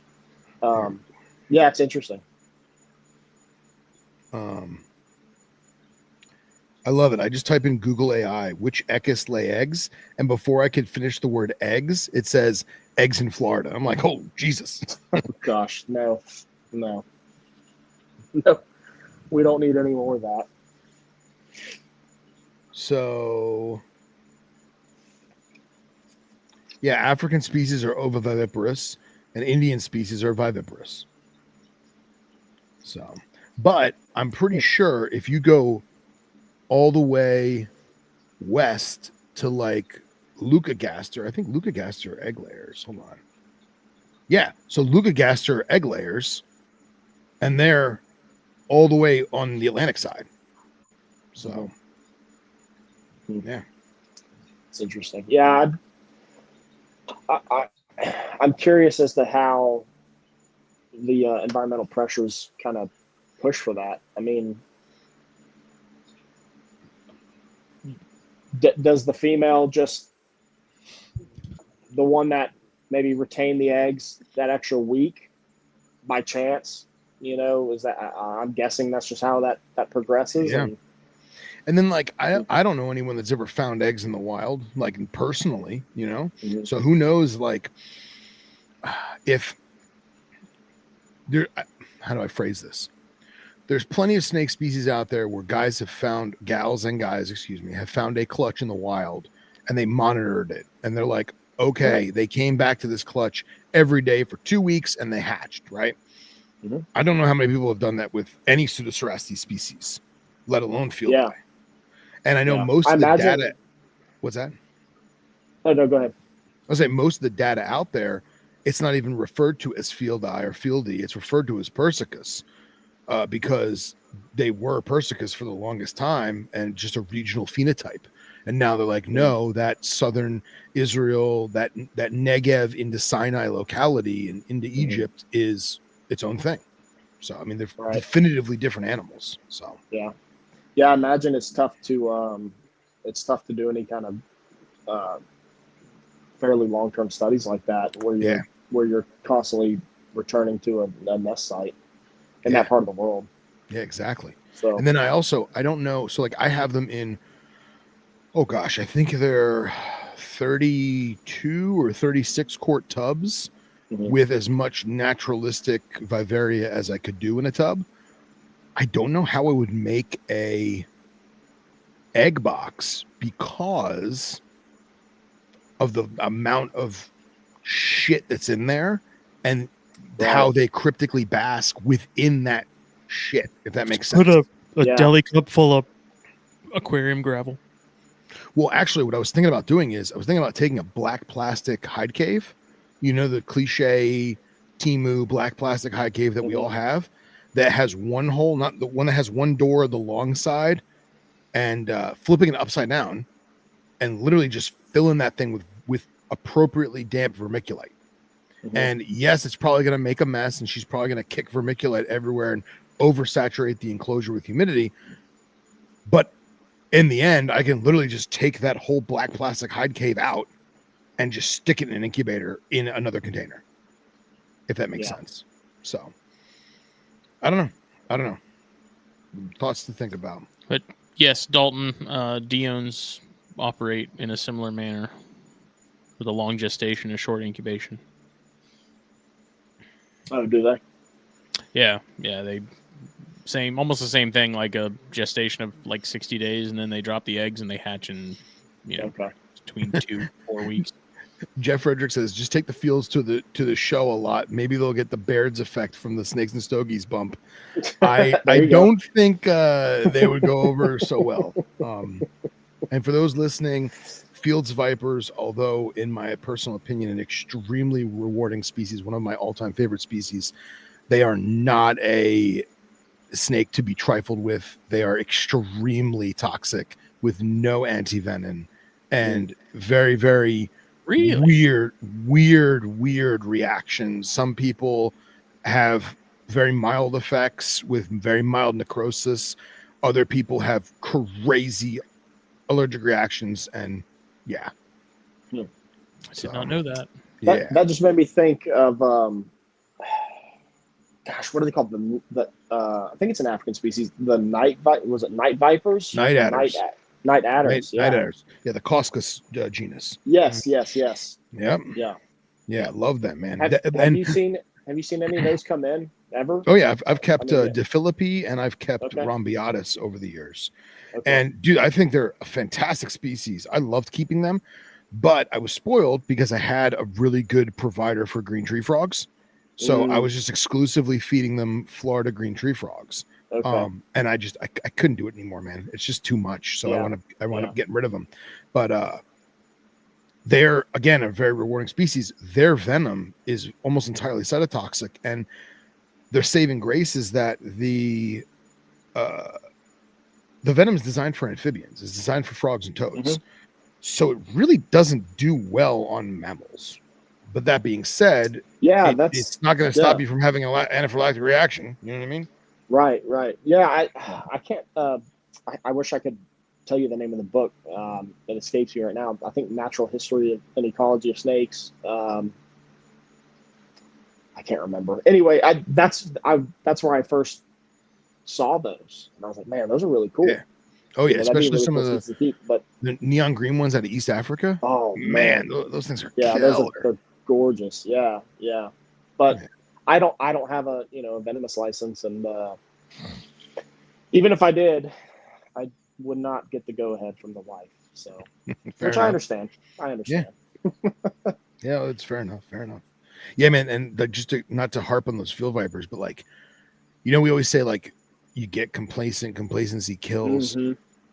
Those field vipers are the worst at making you think they're your friend. Really? Yeah, they're so relaxed and so somber, and they're the Zen viper. They are so Zen, and then you realize that you're way too close, and they lash out irrationally.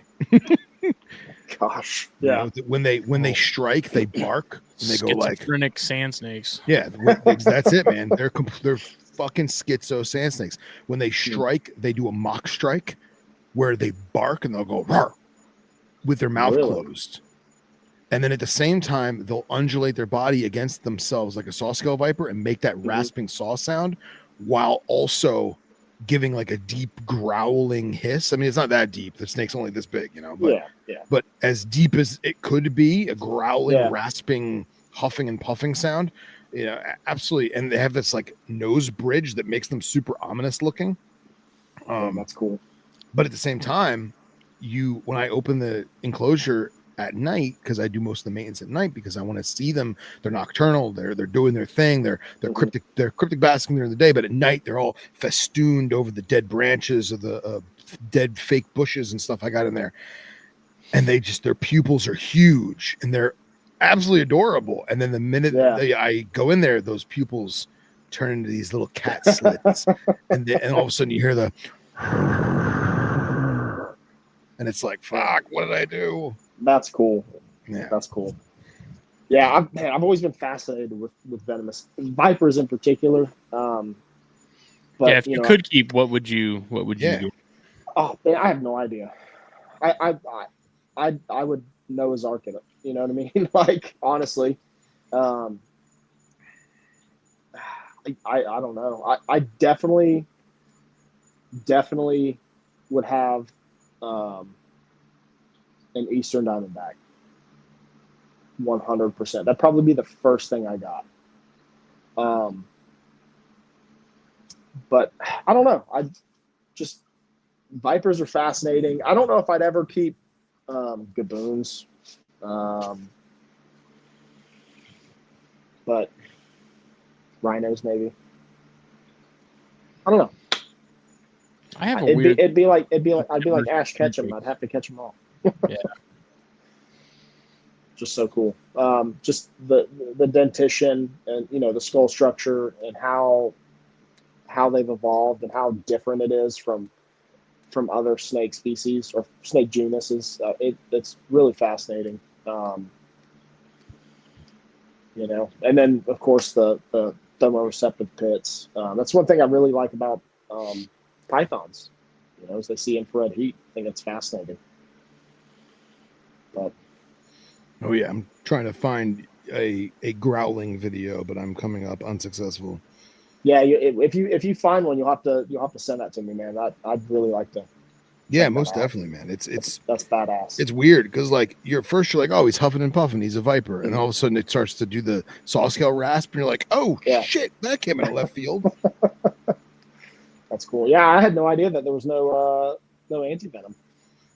Yeah, most of the time so there's no anti-venom for a lot of that Middle Eastern stuff, and okay, a lot of times they'll give you Echis, polyvalent Echis, and that will help a lot. And they're also using the same zinc studies where the zincs block certain metalloproteases from bonding with the venom, and it doesn't cure you, it doesn't stop it, but it slows it down dynamically. So if you were in the desert and you had hours to get to medical treatment, it would delay said venom and give you that much more time.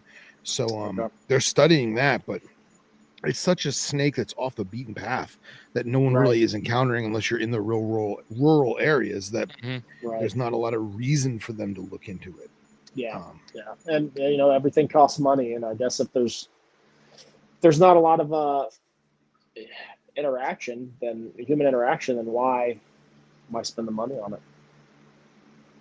So Yeah. Yeah. It's sucks for the people that somehow do get bit, which I can't imagine there's that many bites happening from Fields vipers. But I wish I could keep venomous, but I never.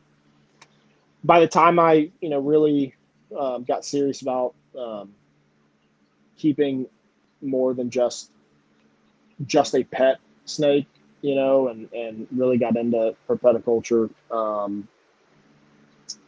just finding a way to get my hours and find a mentor for that was just not really feasible. I feel like it's getting harder and harder too. Yeah, it's like not even from just the legal standpoint of the whole process and whatnot, but also like finding someone that's trustworthy and like actually normal. Yeah, and their goal was to weed us out and make it so hard that nobody wants to do it, and they succeeded. They did. I just had a firefighter from Dade County reach out to me, and he was like, "Hey, I really want to get some experience." He's like, "I'm not looking for a license, but I'm gonna apply to Venom 1, and I'd like to get some boots on the ground training."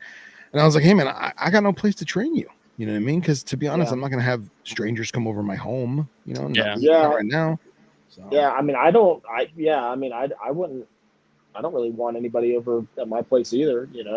And I don't keep anything dangerous. I don't know. I'm weird about it. People walking. I mean, I've got some close friends that obviously, are more than welcome anytime. And, we come in here and we hold stuff, but, they don't necessarily own anything themselves, Sure. or if they do, it's, like I gave a baby Brazilian that I produced last year, to a friend of mine, and that's his only, it's his only snake. Yeah. And, but I'm just, I'm paranoid about pathogens and, Yeah. Oh, yeah, for sure. For sure. Parasites, but I imagine on the venomous side, just like the legal risk, Especially that a mentor now, has to take. Yeah, I mean, dude, they made it. They people, made it real bad now. Yeah, I mean, it's so easy to sue people nowadays, and it's just. I mean, I'm not even. I don't even think that far. I go to something like, if you have an escape, it's a felony. Like, period. So like, I don't. Yeah, I'm very meticulous now. Yeah, And I was always meticulous. I'm even more meticulous now. Yeah. So because it's just not. It's just not working. And I mean, I think it's. I don't know. I'm okay personally with there being some kind of regulation, right? But we've given an inch and they've taken multiple miles. Yeah, That's it. Exactly. And, and I hate to sound like a grumpy old man, but I've been in Florida venomous long enough to have seen it go from no permit to $5 to $100 to all the bullshit we have now. Yeah. So it's too much. Yeah. I think it's unnecessary, I mean, because at the end of the day, if somebody who's irresponsible, they're going to break the law regardless, right? Yeah, exactly. Criminal's going to be a criminal. Yeah. But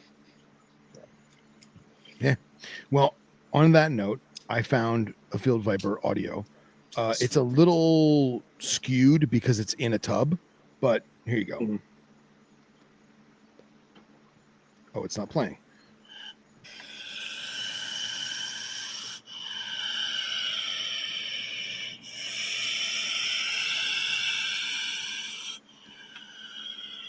It's just doing deep breathing exercises. I mean, legit. I wish you could see the video. That's cool. It's very upsetting. Make that your ringtone. I would not be able to survive my day. That's cool. Yeah. Why not? Because they would send you in like a panic. Me? Yeah. Instant anxiety. Yeah. Well, not instant anxiety, but like the only time I ever hear that is when I'm physically interacting with the exact specimen, because I do everything in my power to not get that reaction. Yeah, sure. People don't, with the exception of my one breeder ring calls, my big female, people hate my cobras because they don't hood up, because they're relaxed. Well, that's good. And that's what chilling. you want. I know. Yeah. That's it. Yeah. For sure. I would have very short moments of panic when I had my Atrox, because it was in my room, and like if I shifted in bed, because it was a small room, smallish. Like if I shifted into bed, like I'm a big guy, like frankly the it would feel it, and like it would start rattling in the middle of the night, and the like sheer moment of panic of like, what the fuck is that? Forgetting, because I'm half asleep, like forgetting like, oh yeah, there's a rattlesnake in the room with me, is like, oh shit. Yeah, it was. Jeez. Yeah, well, that's like high strung, good old Atrox. When Anna Marie and I first started dating, and she would sleep over my house, I had big 4-foot Vivs next to the bed with dry mark on, and at 3 a.m. you'd hear ba-boom, and she'd say, "Oh, whoa, what was that?" I was like, "That's just a snake being stupid." Because it would go all the way to the top of the vision and fall down. Yeah. Fall off that lip. Yeah. Mm-hmm. Yeah. Mm. Yeah. I don't. So when I worked for Eugene, beset the, oh gosh, 9 years ago, whatever. The first time I went and worked with him, Yeah. he still had all of his boas. He had, Longicata, Yeah, hell yeah. Colombian, like some hypo stuff, doom rolls and whatnot. But anyway, he had a lot of the bigger animals were in visions, and I hated going in the mornings when we were expecting a litter, and you'd find a baby like stuck in between the glass, or you clean the whole cage out, and they're like under the lip or on top of the lip, and you swear you felt for them and everything, but you still miss one or two. Oh It's yeah. the worst. It's the worst feeling. Yeah. For me anyway, and so I don't have any visions, because that's been a big that just always bothered me. Well, I feel like there's a time and a place for cages like that. I mean, I have a lot of them because I kept a lot of venomous, and stuff that I knew was gonna give live birth, like boas or what have you. Excuse me. I put packing tape. Okay.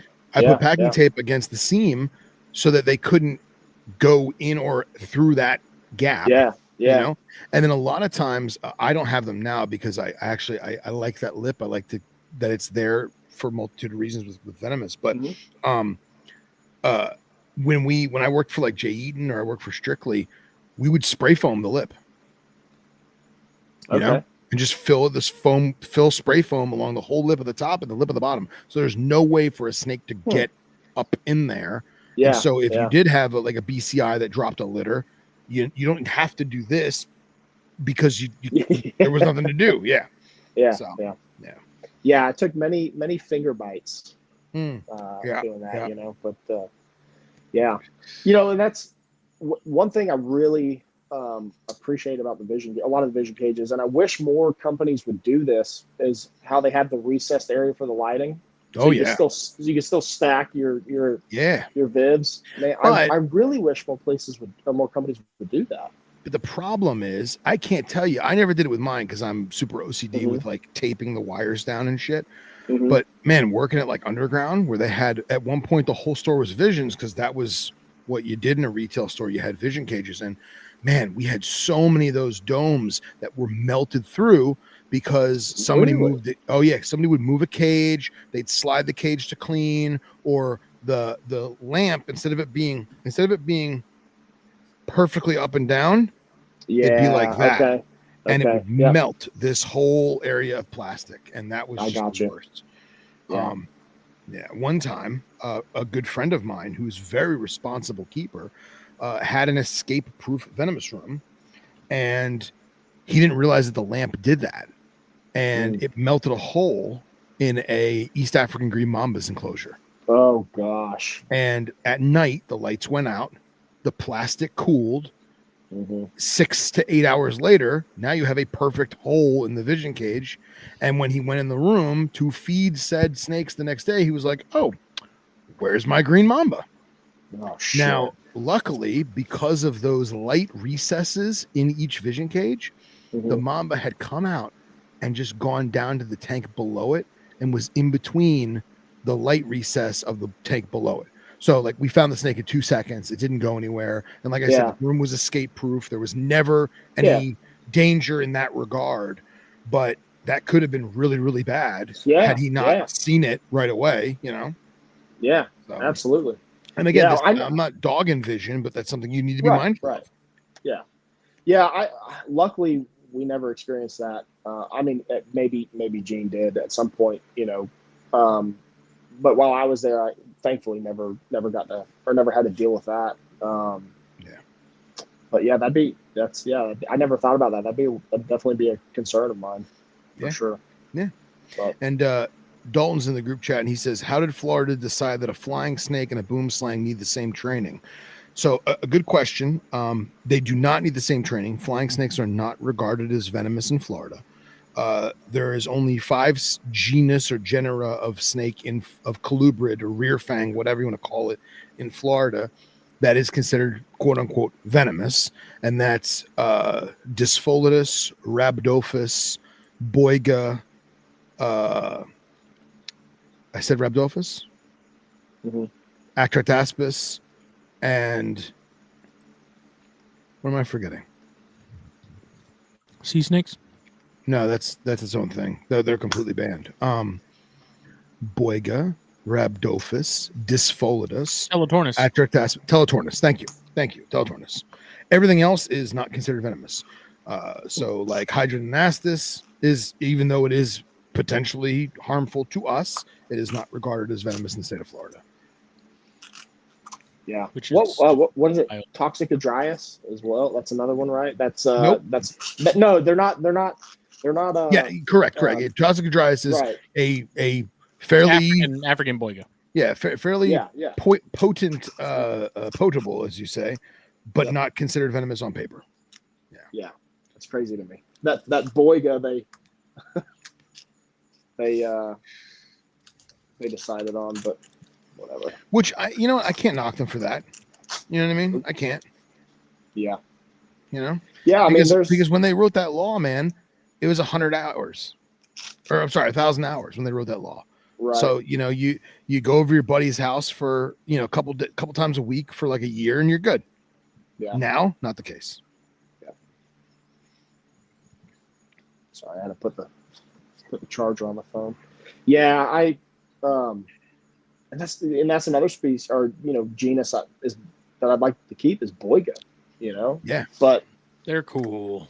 I love my Cynodon, man. Love those. Yeah, they're so interesting to me. And dude, Smitty's Cyanea were fucking cool, man.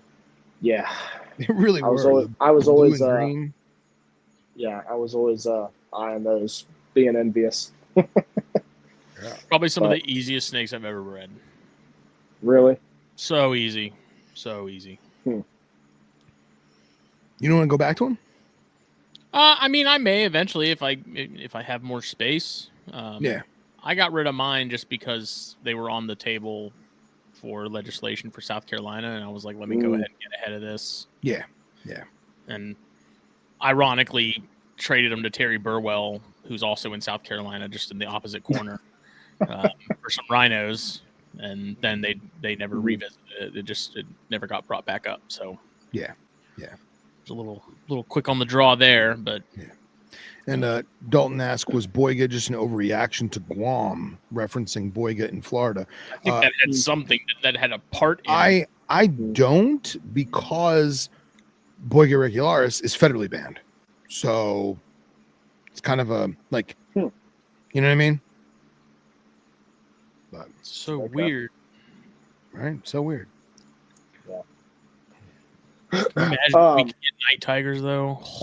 Tell me about it, bro. Boy. Bro, I'm trying to get African tiger snakes, and I can't because the price is astronomical. Really? Dude, any sub-Saharan telescopus is astronomical. So why is that? Because people used to bring them in all the time, and they were cheap, and nobody kept them and captive bred them, so they all disappeared. And now it's work to find them and keep them alive and ship them over. So they want money for it, I gotcha. The old joke is that the exporters have the internet now. Yeah. I've heard people discuss that on podcasts, and it makes sense. I mean, as internet has spread throughout the world, and I guess these poor countries get access to it. I mean, if they see what we're willing to pay, why not? Yeah.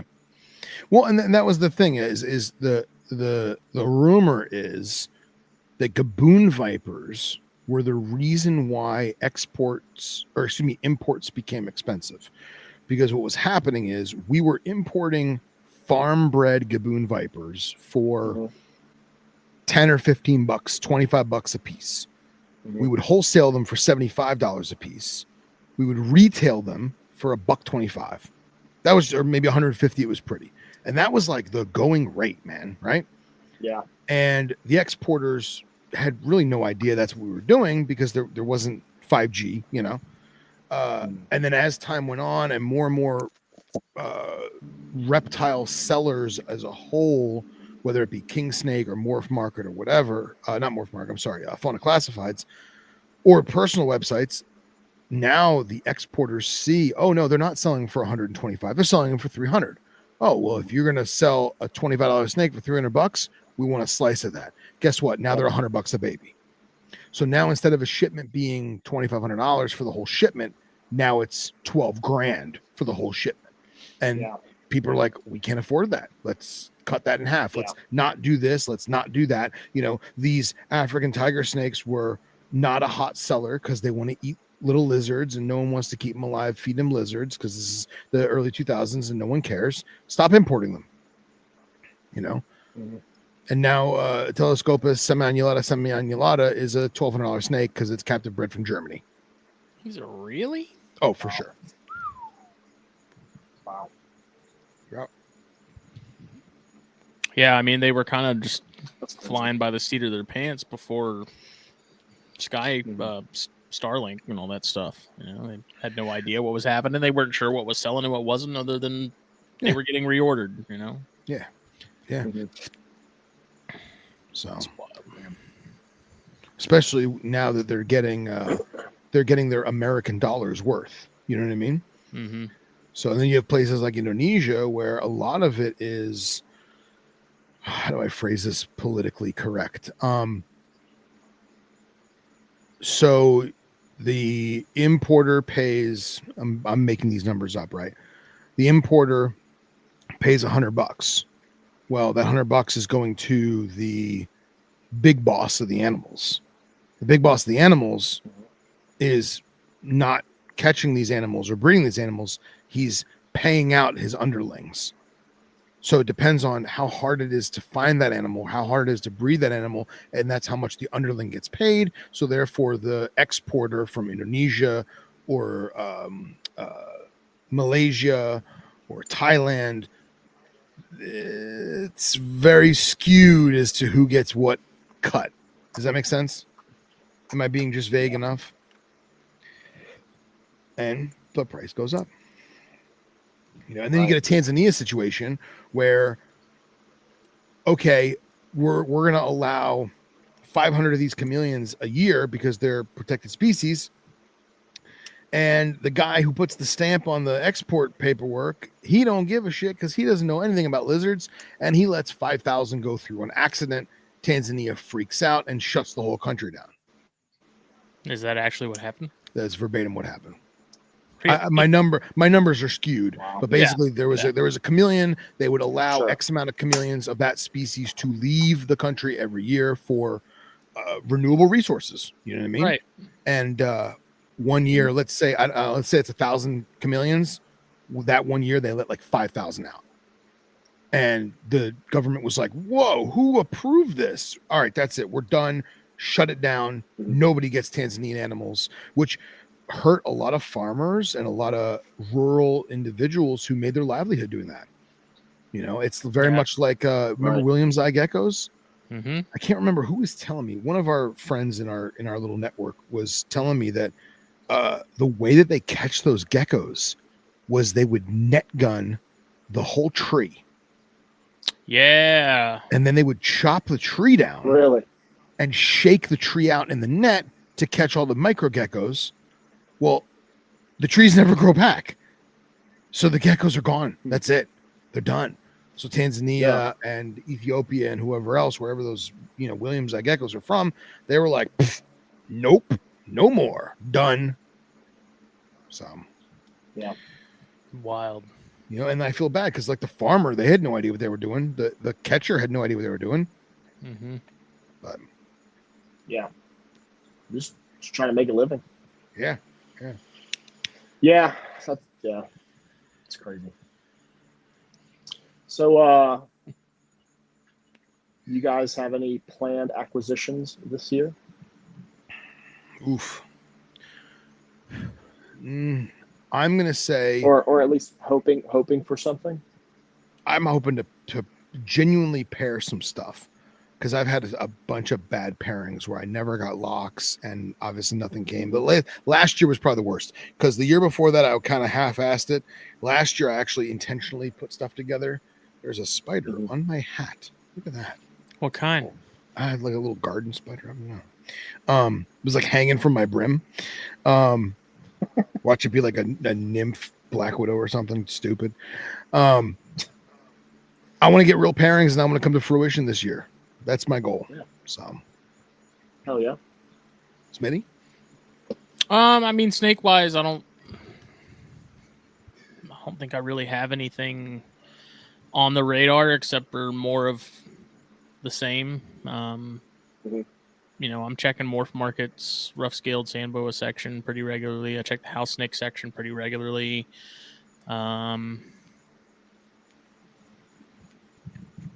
But other than that, I mean, not really. I've got the trio of Andean milks that I'm pretty content with that group.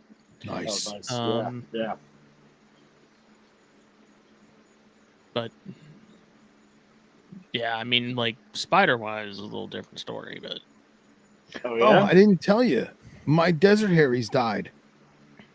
really, I don't know what happened. I literally came home and I fed them on a Wednesday. I come home on a Thursday. I'm like, oh, let me see if there's any crickets running around.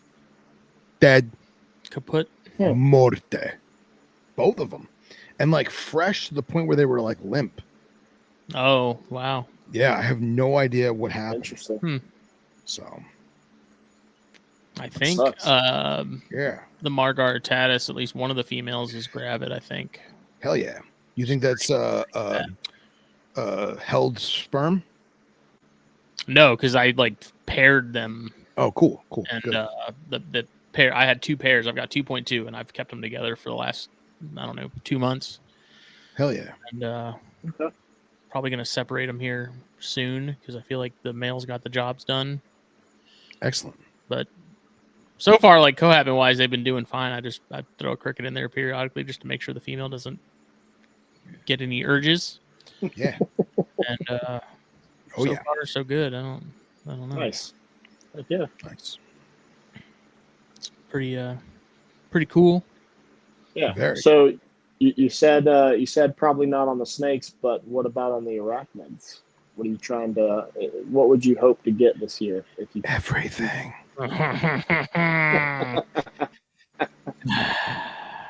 So there's like 2 species in particular that I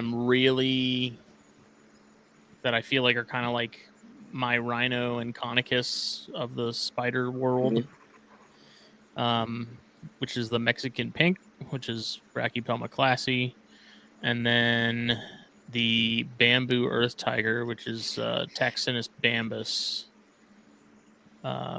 Never even heard of that. But... The bambus is actually so like we had Dritz from Underdark inverts. Oh yeah, he hopped on with us sort of last minute the other night when we did arachnids, and apparently those have been in the hobby for a while. They just were never really like officially described, and so they were officially described in 2022. But it's this species that inhabits like bamboo shoots, and so there's like living bamboo or like dead. Yeah, bamboo? well, like these carpenter and like pest species that bore holes in it. Okay. And use it for nests. And so then these spiders, like once those holes and stuff have been vacated, they move in and set up shop in them. Now, and this is a tarantula species? Yeah. They're not very big. They're not a dwarf species. They're not a big species either. And they're just really interesting because there's no other spider that's documented like tarantula wise to do that kind of thing. So yeah, that's really interesting. It's pretty neat. And they're bred in captivity. I don't think it's been done that much. Yeah, Dalton says he saw him at Sarasota Repticon this weekend. Yeah, there's I've seen a couple importers for whatever reason. So like at Daytona, there was Underground had some, and they had them at like $50 a pop, and they're imports, like no big deal. But then you go on Underground site now, and they're $175. And you go on other pages, and there's 200, 175. So now, is it the same species? Yeah. Same locality? Weird. I'm assuming so. They come from the same province. I think they've only been found in that one province, but province of where? Tak. Oh, Tak province, Thailand. Yeah. So I don't know. I find it sort of bizarre that they don't seem to be that in demand. Because I have an adult right now, and I got it off a Palm Street auction a week or two ago, and I think I was the only person that bid on it. They really don't. They don't seem to be that popular. I think it's mostly because people just don't realize what they are. People just don't. It's a cool looking spider, but other than that, there's not really. They're not blue. They're not purple. They're not. Right. But I think they're freaking gorgeous because they're got really nice bands on each of the segments of the legs, and an ash gray carapace with some striping on the abdomen, and they're cool. And Dalton says other stuff has been coming in from Thailand, even though they're closed. They are not closed. There was an issue where they were closed for a little bit, and then they had some issues with using other countries' air travel for shipments, but they are legitimately open, and the animals that have been coming in from Thailand are legitimate exports from Thailand. So, just FYI. Jay, I feel like you keep asking questions, bro. What about you? Rhinos. Man, so at Daytona, and I saw, for one, I saw Sky's, Barons, right? Yeah, I've always liked them. They're really cool, but man, having seen the amount of rhinos that I did, and just, I think somebody, I can't remember what table it was, had some adults or sub-adults. So they had already gone through their color change, right? And seeing that animal in person, and just at least paying attention to it. That was Scott Wilson had his. I think he had one of the adult males. Yeah, because I got one of the babies at that table. I got to send him stuff because we were trading. I took a baby. I'm supposed to be sending him some goodies here soon. They are so freaking cool. They are so freaking cool. They are. They are. If I get another new species, then it would probably be rhinos. Nice. Probably. As it should be. Because right. I love colubrids. Don't get me wrong. But I've always been more of a python and boa person, but I don't know, man. It's such a weird snake. Rhinos are just weird, and I like that. I like that a lot. So unique. I took one of mine to that educational thing that me and John Calloway did. Nice. Weekend before last, dude, and the amount of people that were just blown away by the color, because I had it out Pictures, and it was hanging and stuff, and people were just, I've never seen that before. What is it? What's the horn for?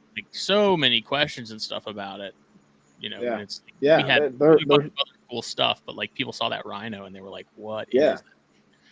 Yeah. So we when my wife, because she came with me to Daytona this year for the first time, which was cool, and we were walking around. I think it was Saturday, but when I'd seen those rhinos, and one of them had its face shoved against the display, and the proboscis all stuck up. You know what I mean? And just like I thought in the past that they were more of a rigid. Thing. It's really cool, and so she was really fascinated by it. She was like, "Oh, those are really cute." I was like, "Yeah, maybe I can get some." Yes, they are very cute. Yes. Yeah. So those are cool. I honestly, I don't intend to add a new species, but if the right, the right deal came along, I wouldn't say no to rhinos. I think if you're with like you being into the pythons and stuff too, I really think house snakes would be your jam, because they're so python like. It sometimes it just amazes me. And I can't remember what species we had at Gourmet, but I got to play with some a little bit here and there, and they were really cool, really cool. And they ate great. Never had any issues, just really cool snakes. And I've started to have more of an appreciation for some of the smaller species lately. I don't know why. I don't know what it is. They're just. I mean, it's just different, Like these smaller snakes, their behaviors are completely different. Their personalities are all different from some of the bigger animals, and it's just interesting. It's nice. It's different, right? So, yeah, man. But other than that, the only acquisition I would like to make and plan to make is a female northern emerald. Once I sell off some of these carpets from 2025. Cool. That's the only thing I'm really looking forward to. Everything else is going to be caging and infrastructure. The ever-present infrastructure. yeah. Like I yesterday and today a little bit at lunch, I was jotting down some ideas for a grow out rack that still utilized tubs, but allowed for overhead basking. Nice. Mm-hmm. And and because I mean, yes, don't get me wrong. I mean, it's been done for forever, right? Belly heat tape, whatever. It works. It does. But the behaviors that I've seen from animals since I've gone more towards bulbs, it's the physical light. I mean, and that's ultimately why I keep them, is because I like to watch them, I like to observe them. So even the younger snakes, I'd really like to start offering that. So got a pretty good idea how I'm going to do it. It obviously it's not the biggest thing is space, right? Like Always. I'm limited on space, so I got to go vertical the best that I can. But yeah, that's my goals for this year. Hell yeah, man. So hell yeah. At least an investment. Most definitely. Right. Yeah. Well, I've got this group of mice, and I've already looks like at least 2 of the females are looking like they're ready to pop. Nice. Good. Nice. Wasting no time. Jeff Frederick asks, Jeremy, do you ever think about doing rough scales or diamonds? Oh, hell yeah. I'd love to get some rough scales. Yeah. Dude. I'd love to get rough scales. Those blue eyes, man, just... Yeah. And that's one thing I like about the Brettles is the, that bluish, steely. Yeah. So, no, I would love to get rough scales. Now that I've got some production again, I can start, I'm not having to spend that money out of pocket. It's more of a reality moving forward. Sure. And I love diamonds, but I don't think, at least until we move, I don't think I really have the setup for them right now. Fair enough. Not the way that I'd like to keep them. Fair enough. And I don't think they're going to go anywhere, so I've got time. Yeah, right? Hopefully. Yeah. Knock on wood. Yeah, enough people are doing them that we're safe for now, right? Yeah. So, but yeah, diamonds are really cool and fascinating python. So good stuff, man. Good stuff. Yep. Well, Smitty, we're at the witching hour, my friend. That we are. Yeah. yeah, I think we hit on all the stuff. Yeah, man, for sure. Yeah, Jeremy, is I'm there sure anything there's you want to touch base on? there's probably a million things, man. It's never ending. I'm Right. sure I'll think of something as soon as we sign off. Like, oh man, I wish we would have talked about that. But Oh, you'll remember at 2 a.m. and text us. yeah, that too. Yeah. I guess, to anybody that's watching and sees this, I'm always down to talk snakes, science. I like to nerd out on this stuff. I have a lot of papers saved, some that I've read, some that I haven't read. I love to share that stuff with people. So, I try to be as open as I can. I think there's enough negativity out there, right? And we see it all the time on social media that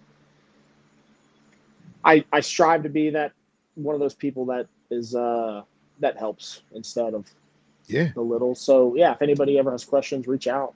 I'm always down to talk. So Good stuff, man. And it's Yeah. Nomad Herp on Instagram. Yep, Nomad. Oh gosh, I think it's nomad.herpeticulture Okay, cool. on on Instagram. Or no, I'm sorry, nomad_herpeticulture. Okay, good stuff, man. Yeah, check out his caramel looking coastals. Gorgeous. Yeah. Is there any caramel in those or no? No, it's just red. That's It's that just jag. reds. Yeah. Yeah. It's just reds. Gorgeous. If you don't mind, I'll pull out real quick. I'll pull out a Yeah, one of the non hell jags. Yeah. Yeah, show and tell, baby. Let's see. Almost all of them have had their second shed at this point. Excellent.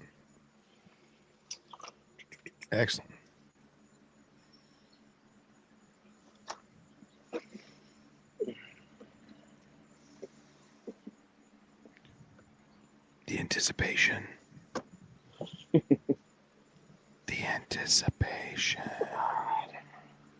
I do love caramel. How that lighting's gonna go. Oh, yeah. So that's man. that's one of the non jags.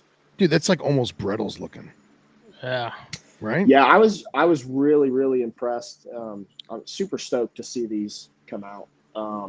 It's got a full vertical stripe on that first third. No, it's broken. It's trying to. Okay. It's trying to get straight. It starts to really get into that zigzag about halfway down. I don't know if it's gonna Nice. come through, but with the sliding. But I mean, just tons and tons of pink and red. One of them, which I wouldn't have considered a red, but just like halfway down, it goes from the white lateral sides to like pink, like fire pink. Awesome. Really weird, but yeah, super happy with these. Very cool. Billy gets his pick of whatever he wants. So nice. Because this Billy is a Hunt. really special project to me. So that's good, man. That's good But stuff. I love keeping it in the Florida crew. Yeah, for sure. Yeah, Billy's been great. So yeah. Awesome, man. Awesome. Choice men with choice snakes. For show, baby. Team Morelia. That's right. Well, as always, this episode was brought to you by blackboxcages.com. Check them out. Find them on Facebook. Find them on Instagram. Put some stuff in the shopping cart. Then use the code THN25 at checkout. Get a little bit of a discount. But then hop on over to fulviusapparel.com. Get some herp apparel. So I know Jeremy's hats and your hat is available. My hat is no longer a thing. Correct. How many of my hat are out there? Like maybe 5. Ooh, I feel special. Not that many. Limited edition. It's a collector's item. Exactly. Use the code THN at checkout there. Get 15% off your order. That is the exclusive promo code for THN listeners and viewers like you. And then cold-blooded caffeine, Snakes and Stogies blend, Mexico and Rwanda together, interwoven to caffeinate and energize Invigorate. And it's delicious. And nutritious. Importantly, use the code SMOKE at checkout there. You also get a discount, not just on the Snakes and Stogies blend, but site wide. Oh, nice. I didn't know that. Yeah, it's everything. Cool. It's not just us. Cool. Hell yeah. So get yourself some of our blend. There's a ton of other blends, both affiliate and house. Yeah, so many affiliates that we know you're already listening to, you're already following and watching. Drink their coffee too. That's right. Yeah, drink ours first. You can get it whole bean. You can get coarse ground. You can get fine ground, depending on, you know, if you're doing cold brew, if you're doing espresso, like however you want it. Trey will make it happen. Grind it. So I have no idea what's happening Thursday as to whether or not we're doing THP or flipping 10 or what's going on. So TBD on that one. But we will see everybody later. Bye.